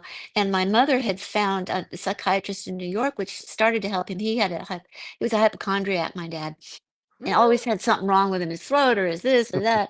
And so then when we moved out to LA, then uh, I'm not sure how he found Dick Renaker, but Dick Renaker was an absolute brilliant man, and he helped my dad tremendously. He helped me too. Now, I forgot in your book if you mentioned, did he serve in World War II? Yes, he did. Okay, He did. that's my Yes. father did not do well. He was a sensitive, creative, artistic, shy guy, and what he had to Yeah. go through. Yeah, Yeah. I mean, Yeah. everyone That's is different. Like my father internalized it. My friend yeah. Bobby Carradine worked with Lee Marvin, who became an alcoholic from what he had to deal with in World War II. Uh-huh. And a few comments. Morsky, a big supporter of this little stream, says, "Could you speak a little bit about Tim Conway?" Okay. I mean, I don't want to speak for him, but I'm sure funniest guy off stage. Oh, you know who they always talk about is the funniest? I'm sorry for Go interrupting. go ahead. Pat McCormick. Oh, Did you? yes. Yes, Yes, he was. He everyone was says he was the funniest person. absolutely. Oh my gosh. He was a I mean, he would just come out with these lines that would just slay everybody, and they just come out of him. And he was part of that whole Yarmy's Army group kind of fed into like the Pat McCormick and Tim Conway. Every year at Christmas time, he would have this wonderful Christmas party, and a lot of people from the armies that were there, people like Pat McCormick, and Dad was there, and Tim Conway would hold court. He was just the most unbelievable improviser Ah, you can imagine, and he just never stopped. And it was just like a show watching Tim Conway out through the whole party, just bouncing off of everybody, and that was just amazing. so your What? dad, he was like I'm wondering like me, where I guess I'm funny playing the schmucky guy, but I'm not like quick sitting around a table. So he wasn't that either. Your My dad? dad? No, he Yeah. was not. He would come out with funny lines, but he was not anything like Tim Conway or, he was not like an improv comic or anything like that at all. No, but he was a slow thinker, Hmm. and but he did come out with some real ringers, I'll tell you. Oh man, he's the type of guy where it's just so heartening to hear he's as sweet as you would think he was. Oh, You know, absolutely. He was a doll. Everybody adored him. And he was nice to his neighbors. He except there was was just one story where you had to hide from the mob, but let's see, he which one was dated that? someone, was an ex-mob's guy's boyfriend. An ex-mob's guy He boyfriend? dated a Oh, redhead. you're talking about Sandy. Yes. I had that with Uh, Nancy. I dated Nancy, and her ex was a mob guy, and I had to hide for a while. that I'm yeah, just that made could. that up. Oh, Fred, No. really? Fred Okay. is known, Fred is known to make things up. But I didn't I'll I didn't just make up about Sandy though. So Sandy, that story, that was a very hot story. He had a girlfriend from the Louisiana Bayou named Sandy, and she talked like a New Orleans girl. She didn't have good grammar. She didn't have a good education. But my dad could relate to that because he was from, Morgantown, West Virginia, which was kind of it was. I'm not saying it was a hip town, but there were a lot of hillbillies in West Virginia. And so he kind of relates to her. But her boyfriend, I guess I don't know if they hadn't broken up yet or what, but he was a drug addict and he started making threats. And so my father decided that it would be best for me to go and stay in Andy Griffith's house till the whole wow. thing blew over. Oh, terrible. Which is Andy Griffith's guest house. He had a little guest house there. I was 16 Oh my God. and I was a hippie then. And that was my little Oh, way of hiding, behind a social thing. So I went what? in there and I was watching the Andy Griffith show on the TV in Andy's guest house Staying in the guest house. Wow. with When my the hippie teen clothes years on. aren't stressful enough. I Oh, wow. know. Well, Yeah, it's Karen, you really already funny. made a sale. Darren says, I'm super excited to read the book. I'm in Wilkes County, North Carolina, around 30 minutes from Mount Airy. Hope to see Oh, you at Mount okay. Mayberry Days next year. Well, you will then, Darren. That would be very nice. Yes. Yes, yes. It's wow. And Nancy, so she was a hippie. She went to a yoga college, right? Or Really? I or a didn't know meditation that. college. Wow, TM, that's right? interesting. A meditation college, Maharishi International University, which people don't ask about it too often because it's a kind of a long explanation. Basically, just a 4-year liberal arts college, but everyone practices TM. So, Uh-huh. so the parties are boring, Yeah. basically. Oh, yeah. Well, Jeff Crone must have read your book because he just said, Karen, you had to leave your father's deathbed in order to laugh with a question mark. Well, that was something that got a lot of publicity, that story. I don't know why. But yeah, it was my stepmother Francie, was my father's third wife, and I were he was lying there and he was very close to dying. Not He didn't die that night or anything, but he was at that point, and he was just droning on and on about something, and it was hysterically funny. And she and Oh, I looked at each other, and I just had to laugh, and I ran out of the room. And but I thought I didn't want to hurt his feelings or something. But funnily enough, I told this story to Howard Storm, the director of Mork and Mindy. Oh, I He get said, "You Howard should Storm have." mixed up with Howard Morris. Yeah, Howard Storm, I know. Yes, Howard Storm, yeah. And yes. he said to me, "You should have just stayed. That's what comedians live for." And now that he's dying, I should have just stayed and laughed. But anyway. Wow. Did you know I became friendly with David DeLuise? Was Dom DeLuise part of the group your father hung out with? Did you No, know Dom? I never met him, unfortunately. That would have been nice. I didn't meet him. Wow. And was there anyone your father was impressed to meet? Oh yeah, Like, quite a who was he few. excited to meet? Um, Well, well, Groucho. oh well, let's see. Now that you ask me that, I have to think about it. But he had a lot of people that he was enamored of. Um, I remember he had a crush on Tina Louise, but that's different. I liked Mary Ann. I know That's a there's always a different big thing. fight. I know it's a big fight But over she that. was the movie star, Tina Louise, right? Yeah, Yes. and Yeah, Dawn he Wells. kept Okay. yeah, It he was kept asking her out, and she'd stand him. Then she wouldn't do it, and he finally gave up. No, you just picture Tina Louise. You I just know. picture him. I think he liked redheads somehow. Wow. Yeah, yeah. The mob one was a redhead. The Um, mob one? Who's that? oh, the I one mean, you mentioned. I forgot her name. oh, The one from Louis. Oh, look at the Tina kitty. Louise? You mean? Who's that? Oh, Was that's John funny. that? Oz, Was he a? Ozma, That's who's that? Ozma. Was your dad a pet lover? They had a cat. They had a cat that named Tatters. And Tatters was a kind of an angry cat. I don't know what, Now, Tatters, I Tatters, you better really come. loved I picture him like Tatters. Don going, no, he's gonna scratch. Yeah. But I had another dog earlier when I was in college, and my dad adored that dog too. So he Wow. was an animal lover, but he never had his own animal. So Wow. It's again, it's just feel good stuff. There's so many things in your book that the Three's Company. I mean, I was lucky to meet John Ritter once, and he knew who I was, and it was so flattering. And Mhm. John Ritter is probably like your dad was, I imagine. I met John Ritter once, and I felt a familiarity, like I knew him more than yeah, just once. he had a quality like that. He made you feel like, you knew him. Like he Mm. was no bones about him. He was not stuck up. He would just relax and be himself with you.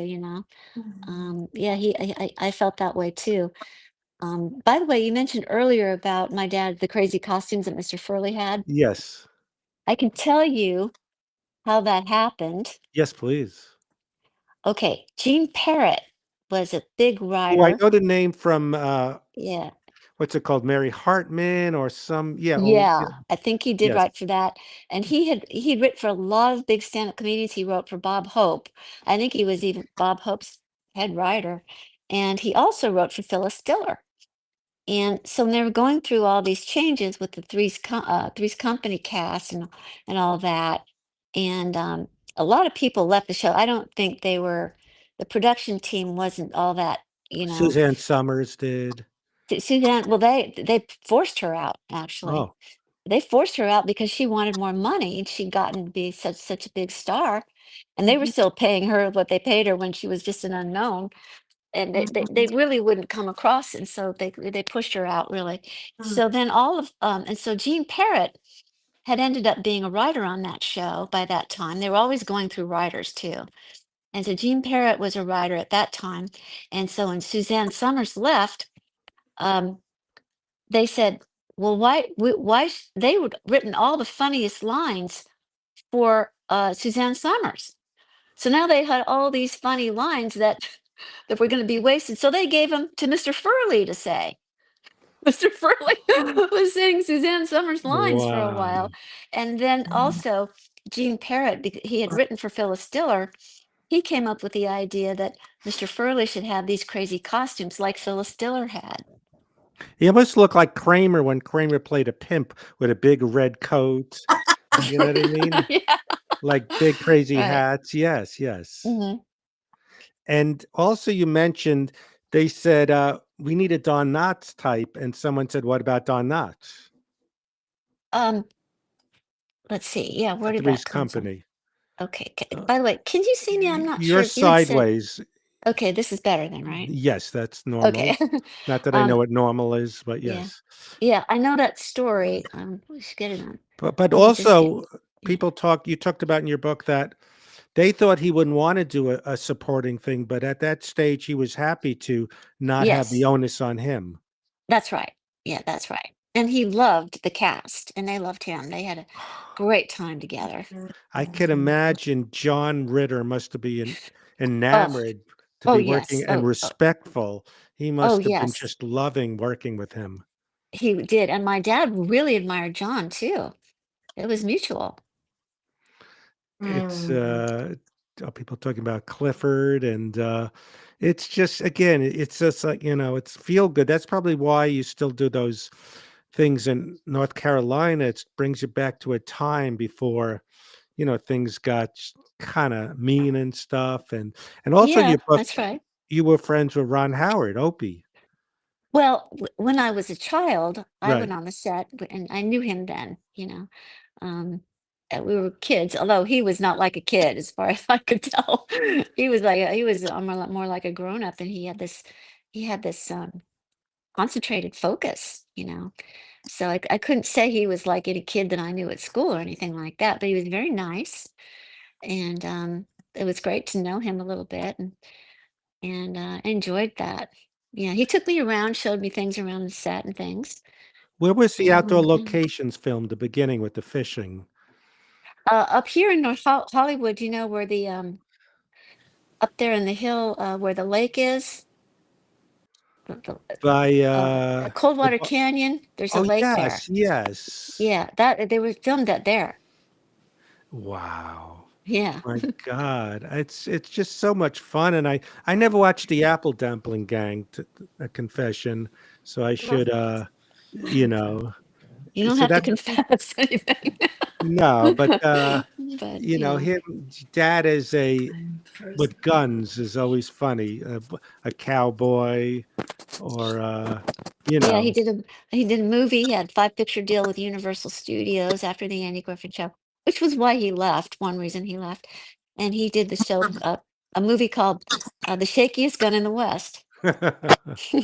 That is something, you just a title, and Don Knotts, you go, I get it. Yeah, Yes, yes. My yeah. God, let me just see. I don't want to keep you much longer. You're so sweet. Any other questions? Actually, so I moved away from the farmers market area, but I come once in a while. So if you ever Uh-huh. want to go back, an excuse to go to table, Okay, Howard Storm is there with his wife, who okay. he goes there. Patty, who Patty was married to a guy. I forgot his name. He's in a lot of the Paul Thomas Anderson movies. He's dead a long time. He played in Boogie Nights. You still have Ron Clark there and Ronnie Shell. Oh, well, that I would love to come. I didn't even realize they were all still meeting, so I'd love to Oh, come. yes, yes. Yeah. Let me know, because again, Mm. I don't live right by it like I used to, but I'm looking for an excuse to go back. Will you come too, Nancy? Sure. Okay, Yes, that'll be yes. There's fun. some new people. MC Gainey, who's he's not from that era, but he always plays a mean guy, but he's the sweetest. Yes, Howard Storm. Yes, he directed Mork and Mindy. Not Philip. No, the guy who, what was the guy's name? He played the Colonel in the Burt Reynolds. He also was the funniest person in the world. I can't think of the guy's name. He was like but the last Paul Thomas Anderson movie, Patty, had a little part in it, because growing up, Paul Thomas Anderson, his dad was a big voiceover guy, so he was Hmm. friends with a lot of these people. So Okay. yeah, Ronnie is actually a sweetheart, Ronnie Oh, Shell. yeah, I know he is. He is. He acts grumpy and Yeah. everything, He does. but there was one time at the table, Quentin Tarantino joined us, and he knew Ronnie's What a lines. matchup. That is a strange coupling. Yes, Tarantino was quoting lines from Ronnie Shell's The Strongest Man in the World with Kurt Russell. So yeah, it's great. And I think Howard Storm is losing hearing. I would like to have him on, but he kind of, older. But Ron Clark and Ronnie Shell are sharp as a tack. Oh, and another guy there. He produced the Smothers Brothers. We had him here. Saul Sweetheart. Okay. He produced Smothers Brothers, Sonny and Cher, a lot of the variety shows. Which you had a That'd be nice. story, Karen, about getting acne advice or acne from Cher. Cher, yeah, that's Yes, right. yes. So, Oh, she was very nice to me. wow. Yeah. Did you ever have anyone that not nice to you, but then they figure out Don Knotts is your father, and all of a sudden they changed their tune? That's happened once or twice. Cody would be like But that. but I don't think anything of that. No, again, people talk about, childhood family people being messed up, but you're down to earth. And I know, like I said, the DeLuise kids are really together. So it's just nice to hear. And let me just see if there's any last questions. Oh, Bob Ridgely, that's who he was. Did you know a guy, Bob Ridgely? It doesn't ring a bell. Yeah, supposedly according to Patty, was the funniest. And she's always saying Bob was the funniest guy. And now she remarried Howard Storm. And how does he feel hearing that Bob Ridgely is the funniest guy in the world? Was Don in Gus the Mule a coach? Was your dad in Gus the Mule? Yes, he was. I know that one. Oh, you know you that did? one? I I didn't know about that. Oh, you had a story. I forgot that your dad was in It's a Mad, Mad World. Yeah. Now I remember vividly the scene he was in. Oh, yeah. Yes, yes. I mean, wow. Any last question? The Apple Dunkling. Oh, yes, that's right. It's a good film. I remember Bill Bixby being in it. Yes, that is correct. I'm looking at some comments. Darren just said, thank you all so much. This has been really, really great. Just any I always ask Cody, any last questions before we let Karen go? Well, actually, my brother was looking at some things like Ron Howard mentioned something where your father was sort of related to. Oh, yeah. Is that is part, that right? is that real? I guess that's the question. Who's he I related? have no idea. I heard about it and I didn't believe it. I thought it was just a rumor or something. But yeah, I guess apparently it is true, but Right. I don't know anything about it. Wait, related to Andy Griffith? Distantly related, Wow.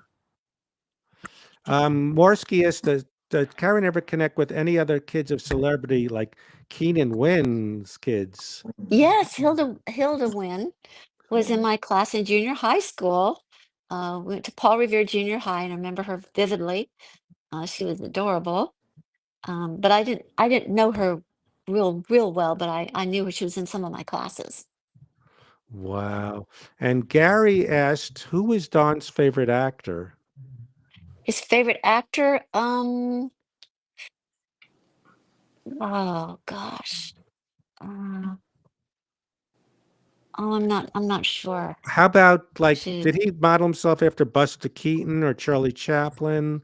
Do you know if Buster they influenced? Keaton, I think Buster Keaton, yes, he did get a lot of influence from Buster Keaton.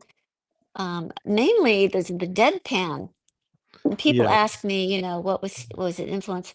He had two influences growing up. One was Stan Laurel, who had, the facial expressions and the childlikeness, right? So I think Yeah. that's where a lot of Barney, is Barney influence. But then Buster Keaton had this deadpan sort of thing. And my dad's humor in real life as himself was more like Buster Keaton. Oh, before I go, one stupid question. Did he Okay. ever meet Mick Jagger? Is there a picture of them together? No, he didn't. Because there That was would a have been lot of fun. stuff that they said they Yeah. looked alike. Yes, I know, and I even played a bit with that in one of my shows. I had a picture of them side by side, and I had sometimes people send me these images of my dad that's been done up or cartoony or whatever, and I was using them in my shows for a while. I figured if they send them to me, they won't mind if I use them. So, and I did have one of my dad and Mick Jagger. It was very funny because their Wow. lips look alike. Yeah, that's probably about it. Maybe bulging eyes and stuff. Yeah. It's but again, it just feels good just talking about this classic time and classic era, and I'm so glad that your show's doing well. Thanks. And Yeah. again, we had a few people saying they're gonna get the book. So Yay. check out Tied Up in Knots. And Yeah, it's the best way to get it is just from Amazon. well, You I listened to your Audible, and you very talented with doing other characters. Thank you. I'm glad you did that. Appreciate it. Yes, and I gave it a good rating at the end. What would you like to rate it? Of course. So, Nancy, you should have a book Tied Up in Van Arderstein's. No, that wouldn't work. That, that wouldn't make any sense. There's some crazy family history that, boy, am I different from those people from whom I am descended. Wow. They did like stuff with animal hides and that kind of thing. And I'm like into animal rescue and vegan and all. I mean, we could not be any less alike if possible. Yes, yes. Yeah. Just from the cookies, Jeff. Did Karen ever connect? Yeah, I remember the first time I met Keenan Ivory Waynes. I said, "Hi, I'm Fred." He goes, "Hi, I'm Keenan Waynes," and I thought he was being a wise ass. "Hi, I I'm have Keenan another Wayne." question. You I think may he have was asked fun. this, but what is What's the question? What happened, Cody? Did we lose you, Cody? I think Cody got nervous. Is Cody frozen? Did I Cody think so. just say we have another He question? Oh, sorry, looks I like had he, oh, a there lot he of is. lag Okay. on my side. What's the question, Cody? Yeah. A question that wasn't meant to be asked. I know I might leave the room and come back in. I'll be right back. All right, Karen, please hold on 1 minute. He's going to try with a tech thing to let you go. So did you have any favorite locations in LA, like Glendale or Beverly Hills or Brentwood, Karen? I loved Glendale. When I was growing up there. And Brentwood was interesting. Yeah, Brentwood was that's sweet. We had a nice home in Brentwood. That was after he made money. Um, and that was kind of close to the Palisades, so I felt with the fires came, I felt a little, I felt Yes. a little uncomfortable about it. But yeah, Brentwood was nice. Glendale was nice. Beverly Hills, I had a hard time with it. I struggled through high school, Beverly Hills High. I never quite felt like I fit in there. Hmm.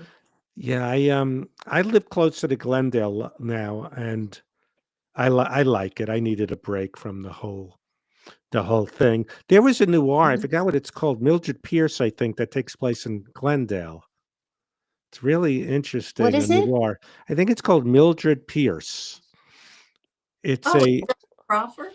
Yes, I think it takes place in Glendale. Hmm. It's pretty interesting. I think Cody got scared, but if he doesn't come back in a minute, I'll let you go and I'll text you the question. Um, he Let's give him 1 more minute. Karen is a great I have interview. a Don Knotts story as someone listening to Don Knotts. Well, It's very short. Please. So I was listening to some radio. I think it was back in the days of Mark and Brian on Mhm. K Rock, and they had your dad on. Okay. And They loved him. They they loved him. I know. yeah, they seemed like it. He was Yeah. having so much fun. And they said to him, so, you know, Ron Howard was this little kid on Andy Griffith, and then he grew up and he became this renowned director. And they said, do you still call him Opie? And your dad goes, no, now we call him Mr. Howard. Yep. Oh, that's so good. That's right. That's right. Uh, Yeah. oh, Cody's question, he put it in the comments. I don't know what's on the side. What is your favorite comedy, Karen? That was Cody's question. My favorite comedy of any kind of comedy, or I guess, or you don't mean he doesn't mean to pin you not of my down, dad's, just in general. or in general, or your dad's. Yeah, we could get both if you have. Well, I am a huge fan of It's a Mad, Mad, Mad, Mad World Uh-huh. because that was so unique. I mean, there's never been a movie like that since, of course, partly because of the tech and everything. But just the old time comedians and the roles they played, it was just every comedian had their own scene, and it's just a thrill to watch that movie still for me. It doesn't You There don't was a get to see it very often, but there was a movie, it wasn't a hit, but I would watch it on New Year's Eve with Jack Benny, where there was a coffee thing, like the bell rings at midnight, a New Year's Eve movie. I forgot what it was called, but yeah, I loved it. Yeah. Yeah, but I love Jack Benny, and you are yeah. awesome. The people, the fans of Don Knotts, a few of them said they're buying the book. So, Great, that's and great. By the way, and I also do stand-up comedy here in LA, so you can look where are for you me there. doing it, or is there a website people could check out? I will post on Facebook when I get my Oh, gigs. here's Cody Yeah, back. So, yeah. so her favorite comedy is the Mad Mad World. Have you seen that, Cody? Cody, there's something off, but I'm sure we'll talk at some point. Cody can't be heard, huh? All right. Well, Cody got really shy. He's embodying Don Knotts. He's Karen. I'll let you go, Okay. Thank and you for having and me. It was text me. fun. Yes. Let's Yes. rearrange Yeah, that's a good one. to go to the farmers Love that. market table. Okay, I would love to do that. That would be All great. right. We'll let you Okay. go. Thank you so Okay. Bye, much. everybody. Thank you. Bye. Nice to see you, Bye. Karen. See you You too, soon. Nancy. Okay. Bye. Bye. I let me see. Oh yeah, it's always this like hostage thing where they don't leave. Can you Pleasure meeting you. It was fantastic. Hey Fred, I'm gonna leave the room real quick and see. I don't know what happens when I actually leave, so okay. I just didn't want to shut down the whole thing for her because All I'm right, I'll having be so here much then you lag on my could come back. Yeah. right. So it's just me. What's up, everybody? I got to apologize to Jeff Richards. He scares people. Am I back? Sorry, I'm so sorry for the this lagging. woman would have been scared, but we're back. So I'm wasn't sorry that that I lagged. fascinating? No. How long were we together? We dated in like 1992, probably before your dad was born. And then we tried getting back, and I guess I was a basket case. I didn't remember seeing a movie, and it's going, "Who's eating the grapes?" Just babbling nonsense. Um, but yeah, a long time ago. But I stayed in touch. Always got to see her new cats. There was one time she had 9 cats. So it's been a while, but Hey Fred, can you hear me Cody, now? yes. I should have just restarted I was just worried if I restarted the whole thing would just go away or something. But Well, tell her that you'll just let her know that I really enjoyed it, and I was going to say, yes, and even Al said he liked it.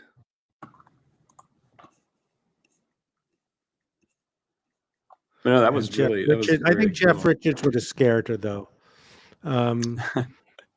Someone, wait, please come back. Someone goes by the hand. Please come back. Wait. Why isn't this working? Oh, Is it your phone please thing? come back. Someone goes by the handle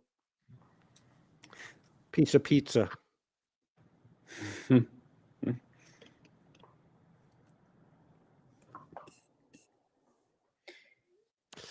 My dad was born in 79. He would have been 16. Um,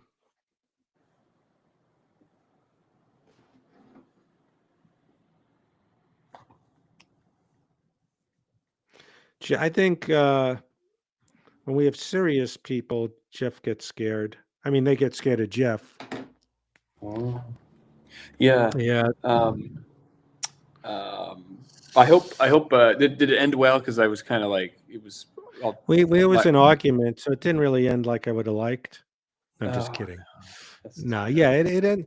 I'm glad people enjoyed it. And again, like I said, it's just feel good stuff of Yeah.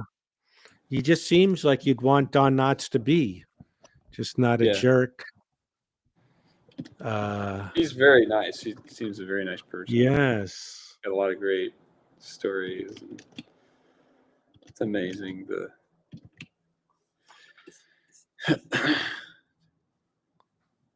They met Don.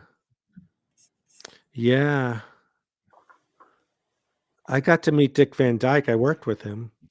So that Oh, was really? exciting. Yeah, and Diagnosis Murder. And so I Oh, sit. right. Yes, and he said, "You're the guy that does the risky things." Like he knew my Thrill Seeker bit from Evening at the Improv. Oh, that's amazing. Yeah. That's Yes. hilarious. Yeah. Yeah. He just turned 100. Yeah, I heard about that. That's a big deal. Yeah. Dick Van Dyke, Chitty Chitty Bang Bang, Yeah, Mary Poppins. Dick Van Dyke Show. It's I was actually watching a movie called Bye Bye Birdie with Anne Margaret and Dick Van Dyke.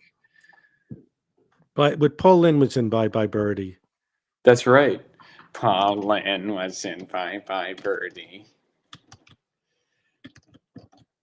Wait, he Don Knotts. Wait, who did he date? Because I think Bobby Carradine dated. No, he dated someone from WKRP in Cincinnati, not Lonnie Anderson. Someone else. Let me see. A piece of pizza.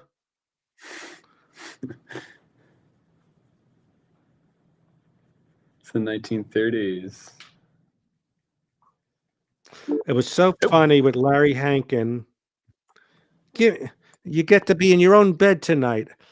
Look, the shower caddy. She would have been scared, shower caddy. So she was Yeah, nervous.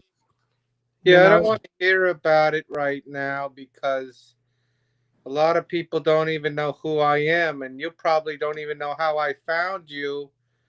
But I used to be Fred Shower Caddy at his old place.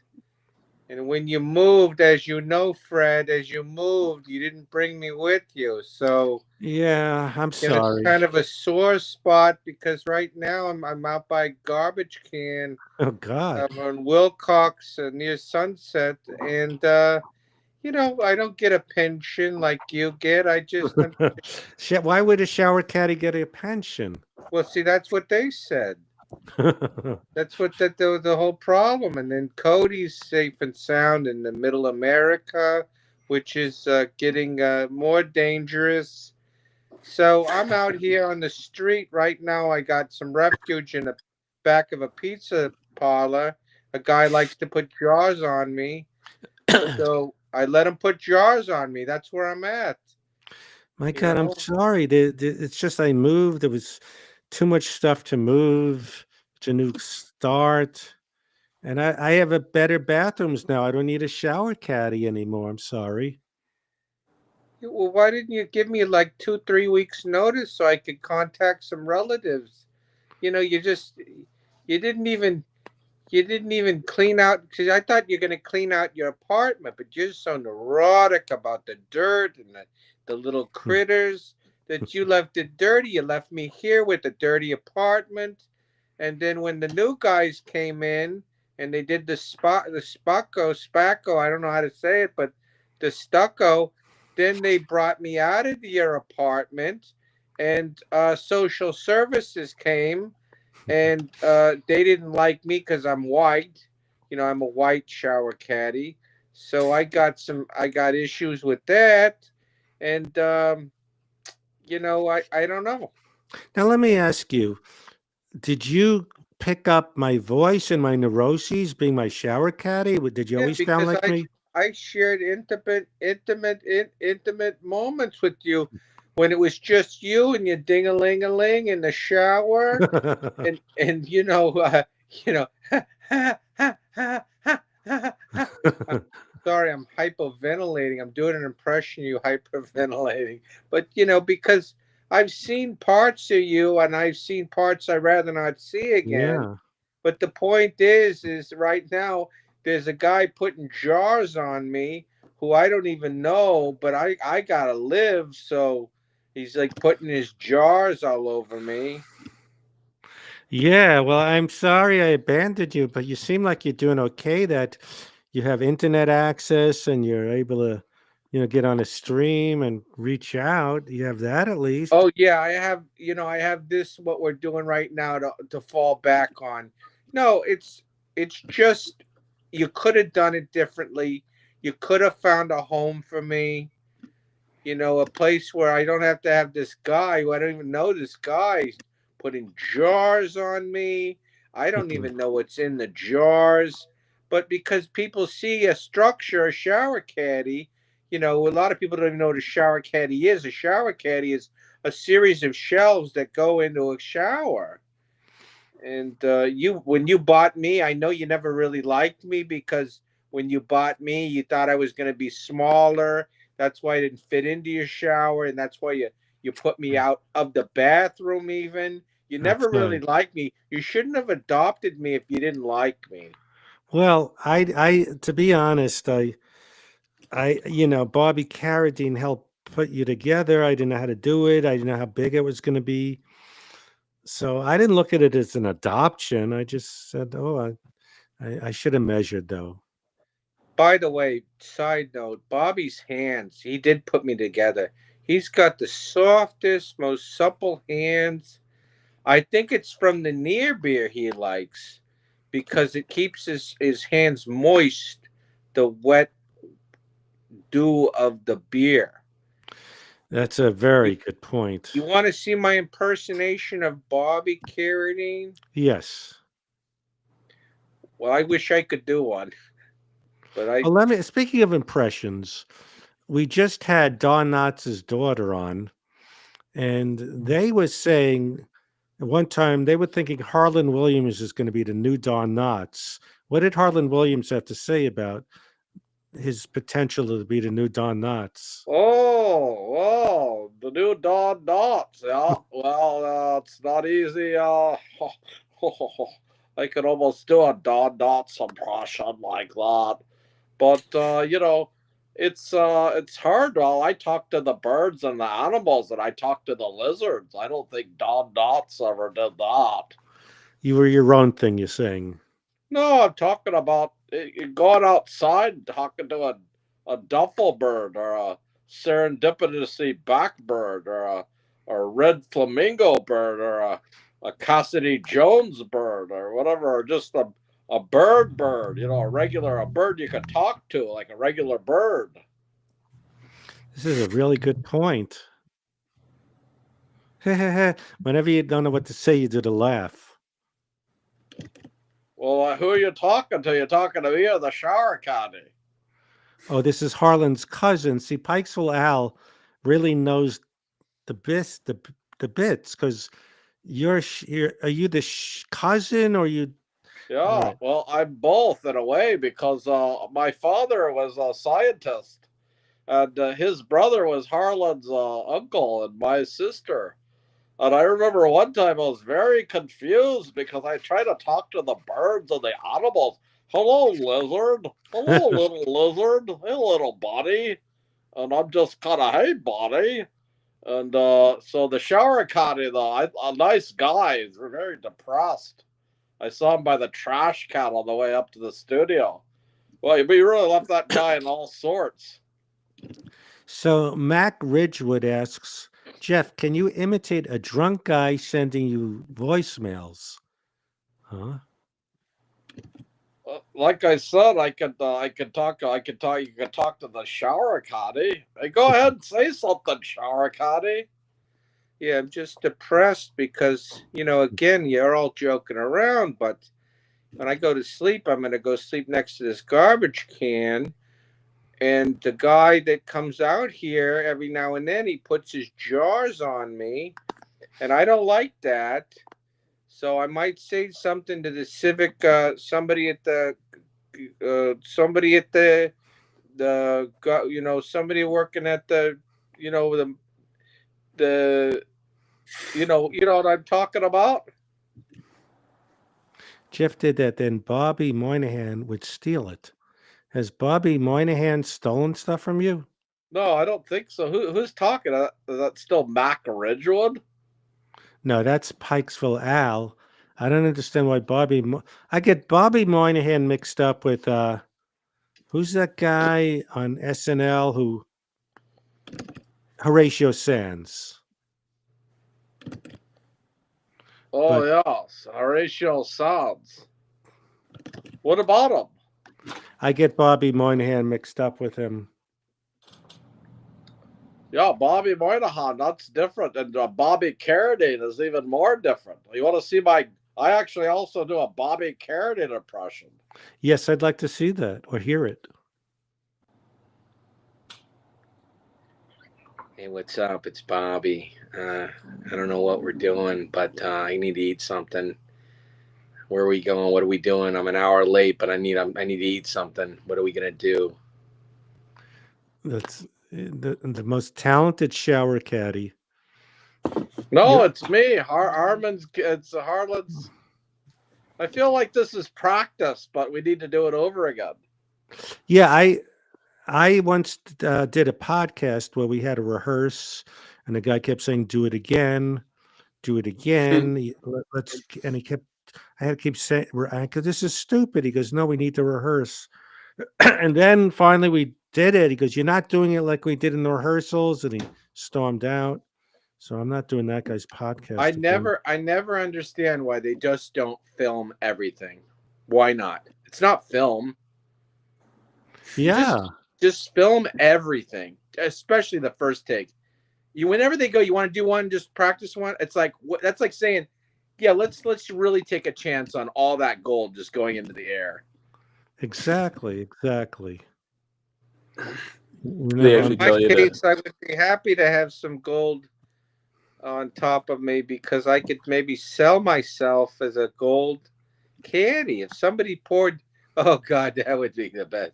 If somebody poured gold all over me, I'd be the golden caddy. I always want to be a golden caddy. I never knew when I got a shower caddy it would just stay around and haunt me. So sorry. Well, I'm all tied up in knots. Yeah, Harlan, we couldn't have had you with Karen Knotts because I think you would have been bitter that you didn't become the next Don Knotts.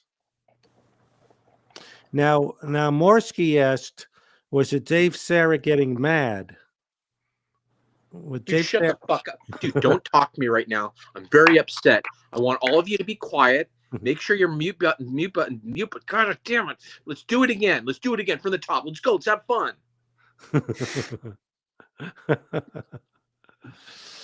And why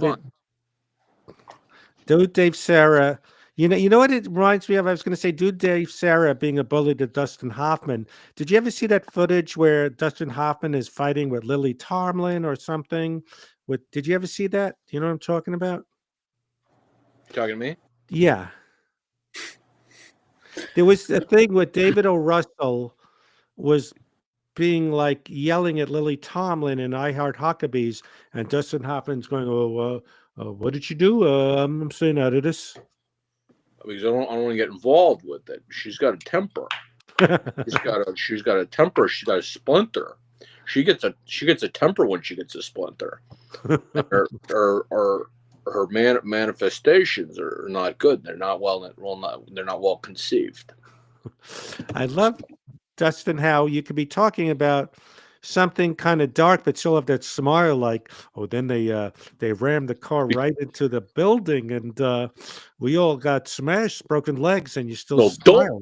don't tell me what to do.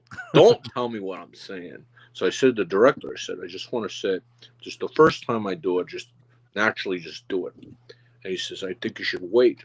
And I said, if we wait, people are going to be waiting, and it's not going to have the same effect.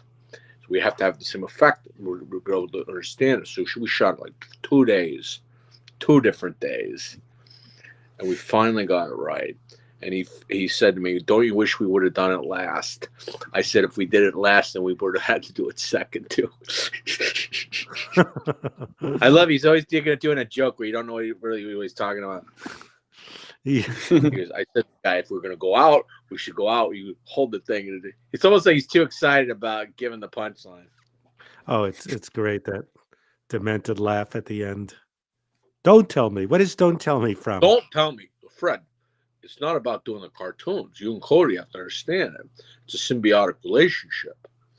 Because Cody's hair is the wig that you would wear if you stayed alive another 20 years. And this is manifestation of life. This is a microcosm of life. Everybody used to say in the late 90s, they'd say microcosm. Oh, this is a microcosm for a greater effect. What is the greater effect? What's more greater effect than being in the moment, living your life moment to moment? Oh man, Larry Hankin lives in the moment. He was great. Do you know what Larry Hankin is, Dustin? No, I don't know Larry Hankin. I don't remember a lot of names anymore. I'm not really versed. Who is he? He was in Home Alone. He was in Breaking Bad. Oh, I know Larry. I owe Larry a phone call. Yeah, and he had great stories about the donut and Breaking Bad. He goes, give me a donut. And the donut fell on the phone. I believe it was a phone. It was some sort of transmitting device. It might have been a phone. It might have been it could have been a clock radio if the clock radio had a phone. But if it's not the clock radio, it's just a regular radio. There's no phone. remember the Corvette, the Corvette car. You lift it up and it's a phone. I remember, yes. But you also get a Porsche. You just get a Ferrari. You get any car you want. But if you put a flat, you put a flat on your desk, and then you pick it up, and you call someone. You call someone who cares. Ewan's. Oh yeah, Larry didn't talk about the committee. I think we talked. He was in the San Francisco area, and he was in the auditioning for Escape from Alcatraz. But yeah, he didn't talk about the committee. Howard Hessman was in it. Do you know who Howard Hessman is, Dustin? I love Howard Hessman. I love Howard Hessman. But I gotta go. You want to talk to my friend Willem Dafoe? I gotta go. Yeah, let me talk to Willem before you go.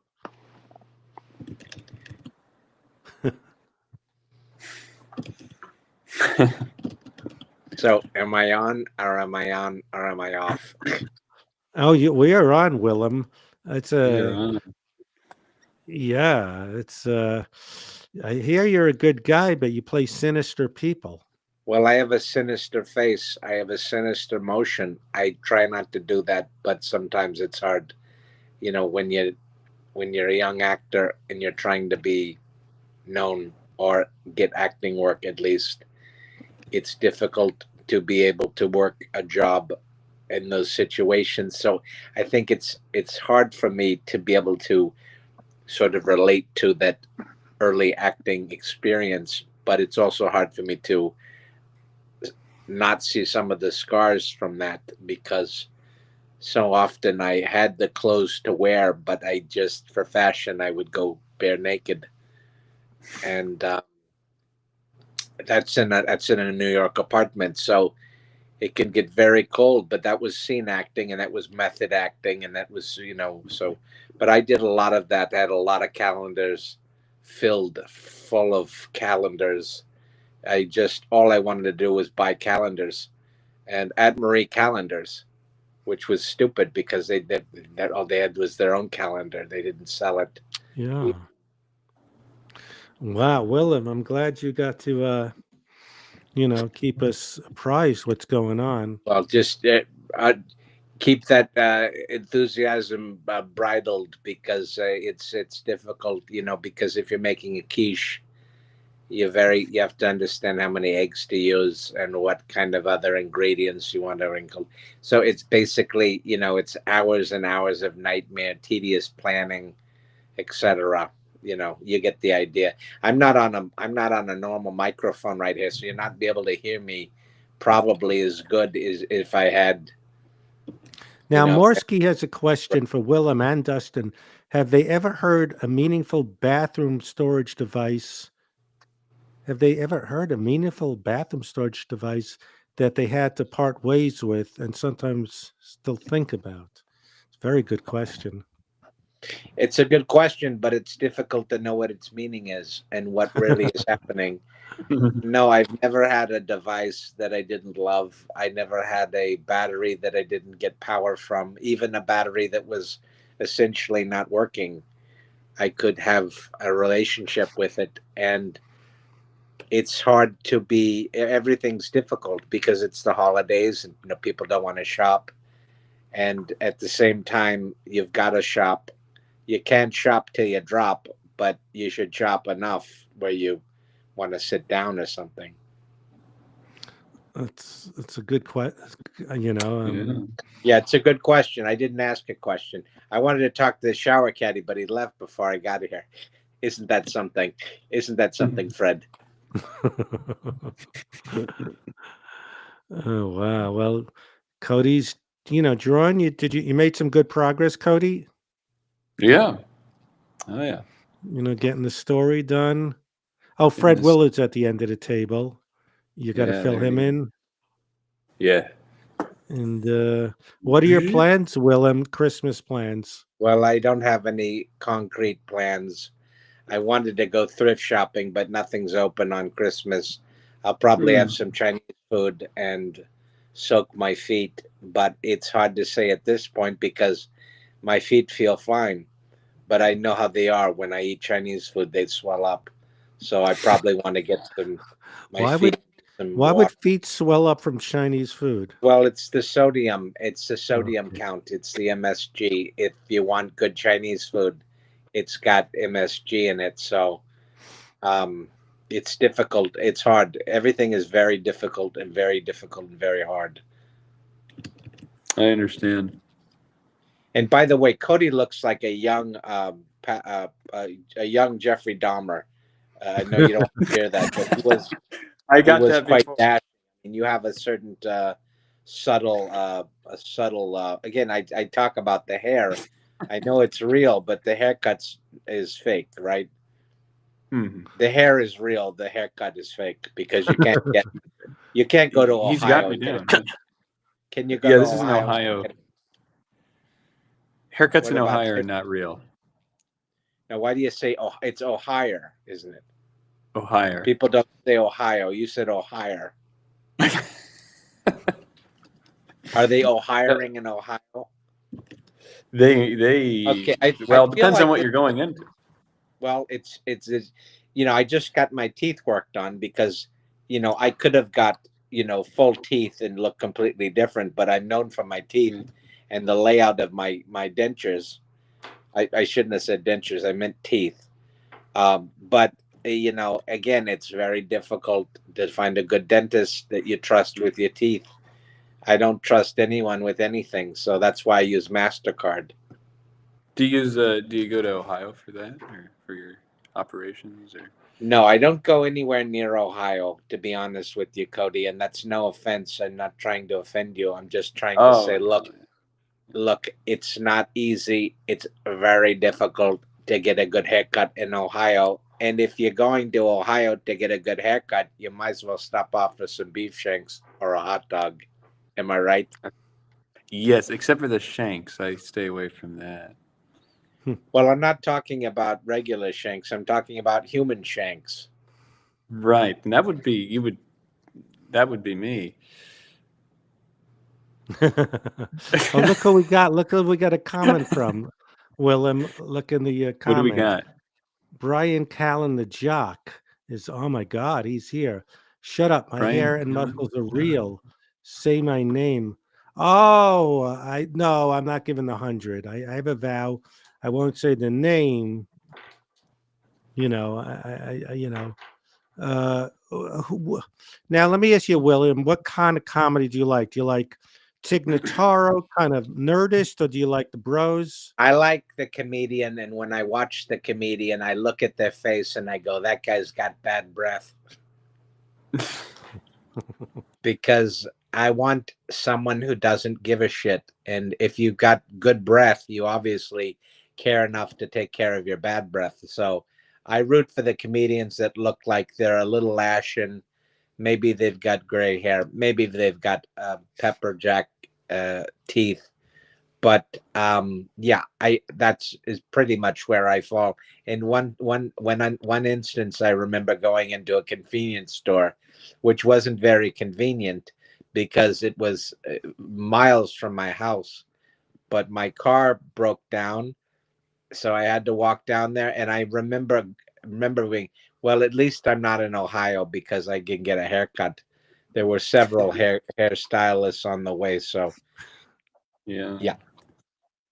This character sounds like someone mentally ill on a bench just talking, and you go, "What is he saying?" Where do you get your But fashion? Okay, that sounds like a bit of a dig, and it's a good question. I get my fashion is basically acting. It's black. I wear black, just like Fred's got black on. You know, I want to be comfortable, but I want to, black technically isn't a color. You know, Right. it's actually I think it's called a hue or something, but it's absent of color. That was what black is.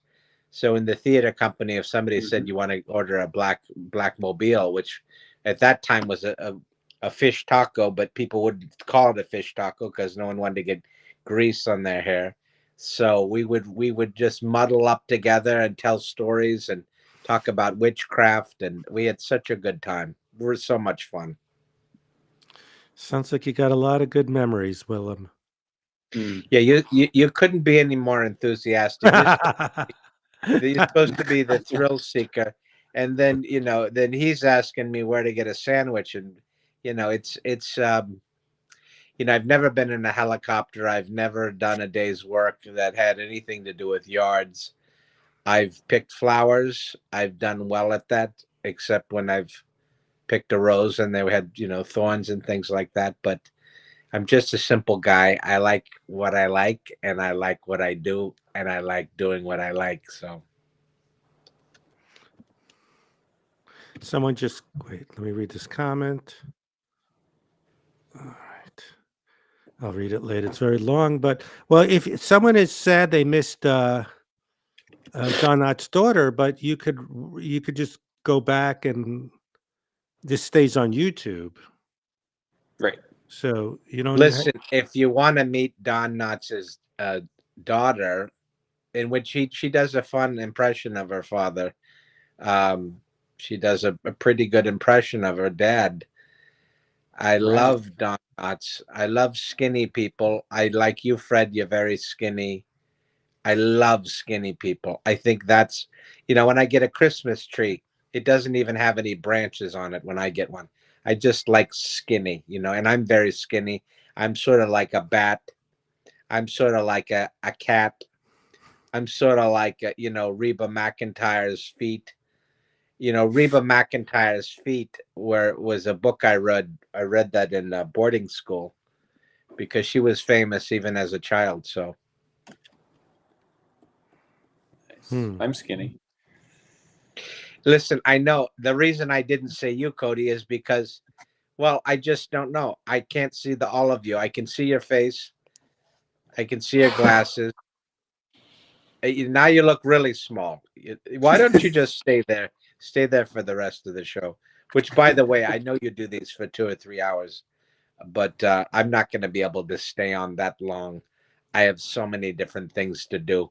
I'm so excited about the future. I hope that you are too.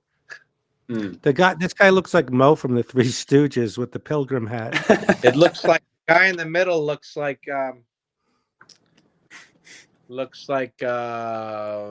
Todd Glass. Go back, go closer. Doesn't Which that look one's like Todd Glass? you know Todd Glass, don't I you? do know him, but which one looks like him? In the middle. The middle.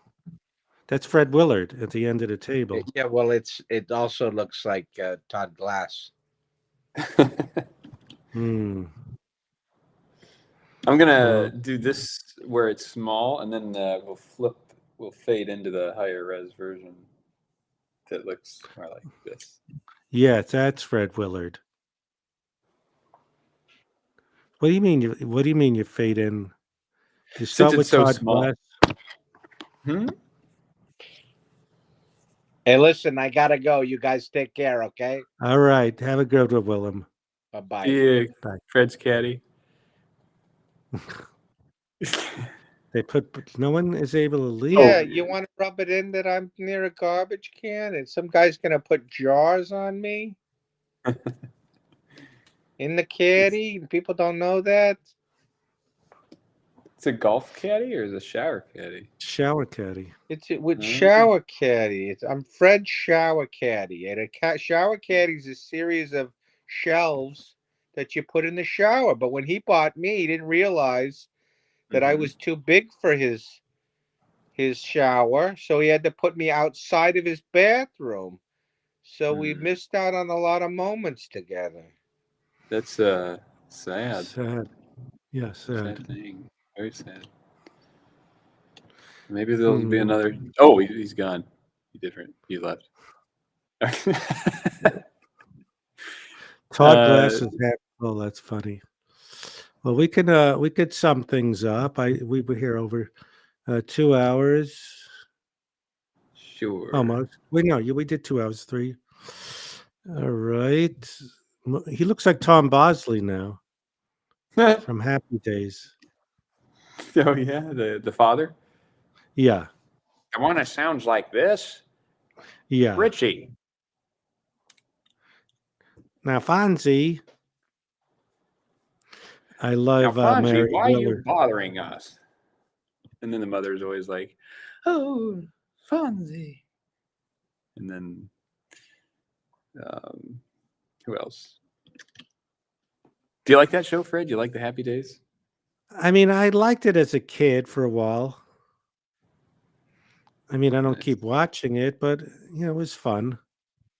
Monday, Wednesday, Happy Days. I'm old enough. I saw American Graffiti in the movie theater. Oh, And yeah. that had Cindy Williams from Laverne and Shirley and Ron Howard, who kind of Oh, that's played the cool. same guy in Happy Days. I need to get So that one out. Happy Days was Is it Gary from Love Marshall? American Style. There was a sketch with Harold Gould as the father, but then Tom Bosley played the father, not Harold Gould. Some trivia. Yeah. So what do you do with this? You have that fade into the other picture of Fred Willard? Yeah, like the more accurate version, because it's so small. Like it'll look kind of. I'll just have it fade, same proportions. It'll kind of clear up, kind of like it's blurry and then clear. Morsky says she sees Ricky Lake. She probably means the lady in the left with the birthday hat on. The dad looks like George W. Bush. Yeah, I could see that a little bit. But then he becomes Fred Willard, the dad at the end of the table. Oh, yeah. Yes. Oh, I did want to say that Jeff Krohn donated. He's too generous. It's very nice. It's so amazing. Kind, very Jeff, kind. you need anything from us anytime. Yeah, maybe we should try, if you're around tomorrow, to go on MLC if you want. Might be funny. Yeah, I'm looking. I have. I think let's see what tomorrow. Tomorrow, anytime after. I should be back for 8 o'clock or 7 or 8. Okay, I'll see. I don't know if it was earlier. Wait, Scarlett said, "Do you know which days you're working next week?" I should be free for the birthday thing, so because and I end work Let me look earlier, at that. so I Let me look at get the back to calendar. so anytime. I mean, unless they have me till 8 or 10, we could do a Again, if stream anytime. That'd be good. yeah, and if not, you do it the day before or after. We'll figure it out. So I'll Yes. let you go. We could just wrap it up. That was a lot of fun with Karen Knotts, huh? Yes, that was pretty neat. Like I watched a little bit of like an interview with her as well, and then AJ kind of looked up Don Knotts and stuff like that, and we just kind of thinking about some of these characters, and it's just fun to be Yeah. able to be surrounded by that culture, like you said. Like Yes. it's just amazing that like Ronnie Shell and I was at a thrift store and I saw who was the guy who did the 90-year-old or the very old guy though who did the Tim Conway. Well, he no did the slow guy. the one we had on who worked with Doris Day and all that. Oh, Saul, the Yes, Ibsen. I saw his Yeah, name on the back of a DVD, and we got it, but it's I was going to send a picture of it to you, and I saw his name right there. It was Oh on the yeah. thing, and I was like, I can't believe we had this guy on here. That's Oh pretty my God. wild. I was We'll like, get that's Mark, amazing. Ronnie Shell soon. Oh, that'd be fun. Leon Yeah, Ronnie. Douglas. Yeah, we'll get them all. So, what more do you need to do with this picture? This one's pretty close, huh? Yeah, we just have this guy. There's a guy here that we have to do. I can just kind of figure out who that is, and then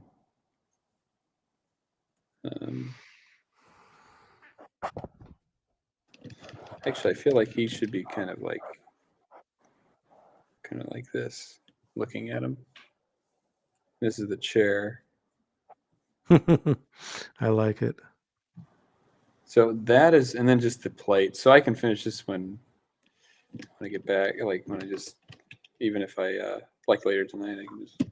Okay, yeah, getting close, little by little. We're Yeah, getting it because done. this is the part where, and I did the other one, which we can look at in a second. Let's look. I'll pull that up. Open recent December. We got the one where you're picking out the ice cream. Right. Did you finish that one? I forgot. Yeah, I'm gonna pull that one up. I opened up a new file since these are so big. Comics Legend said, Cartoon Fred is missing his iconic wiggly stray hairs. Oh, he's got it there. Oh, you finished this one. Great. He gets. Oh yeah, here. Let's pull that over in this side. I was pretty happy with how this one sort of came. Yeah, this one's great.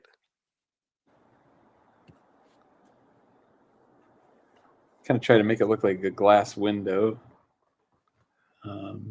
Perspective. I love it.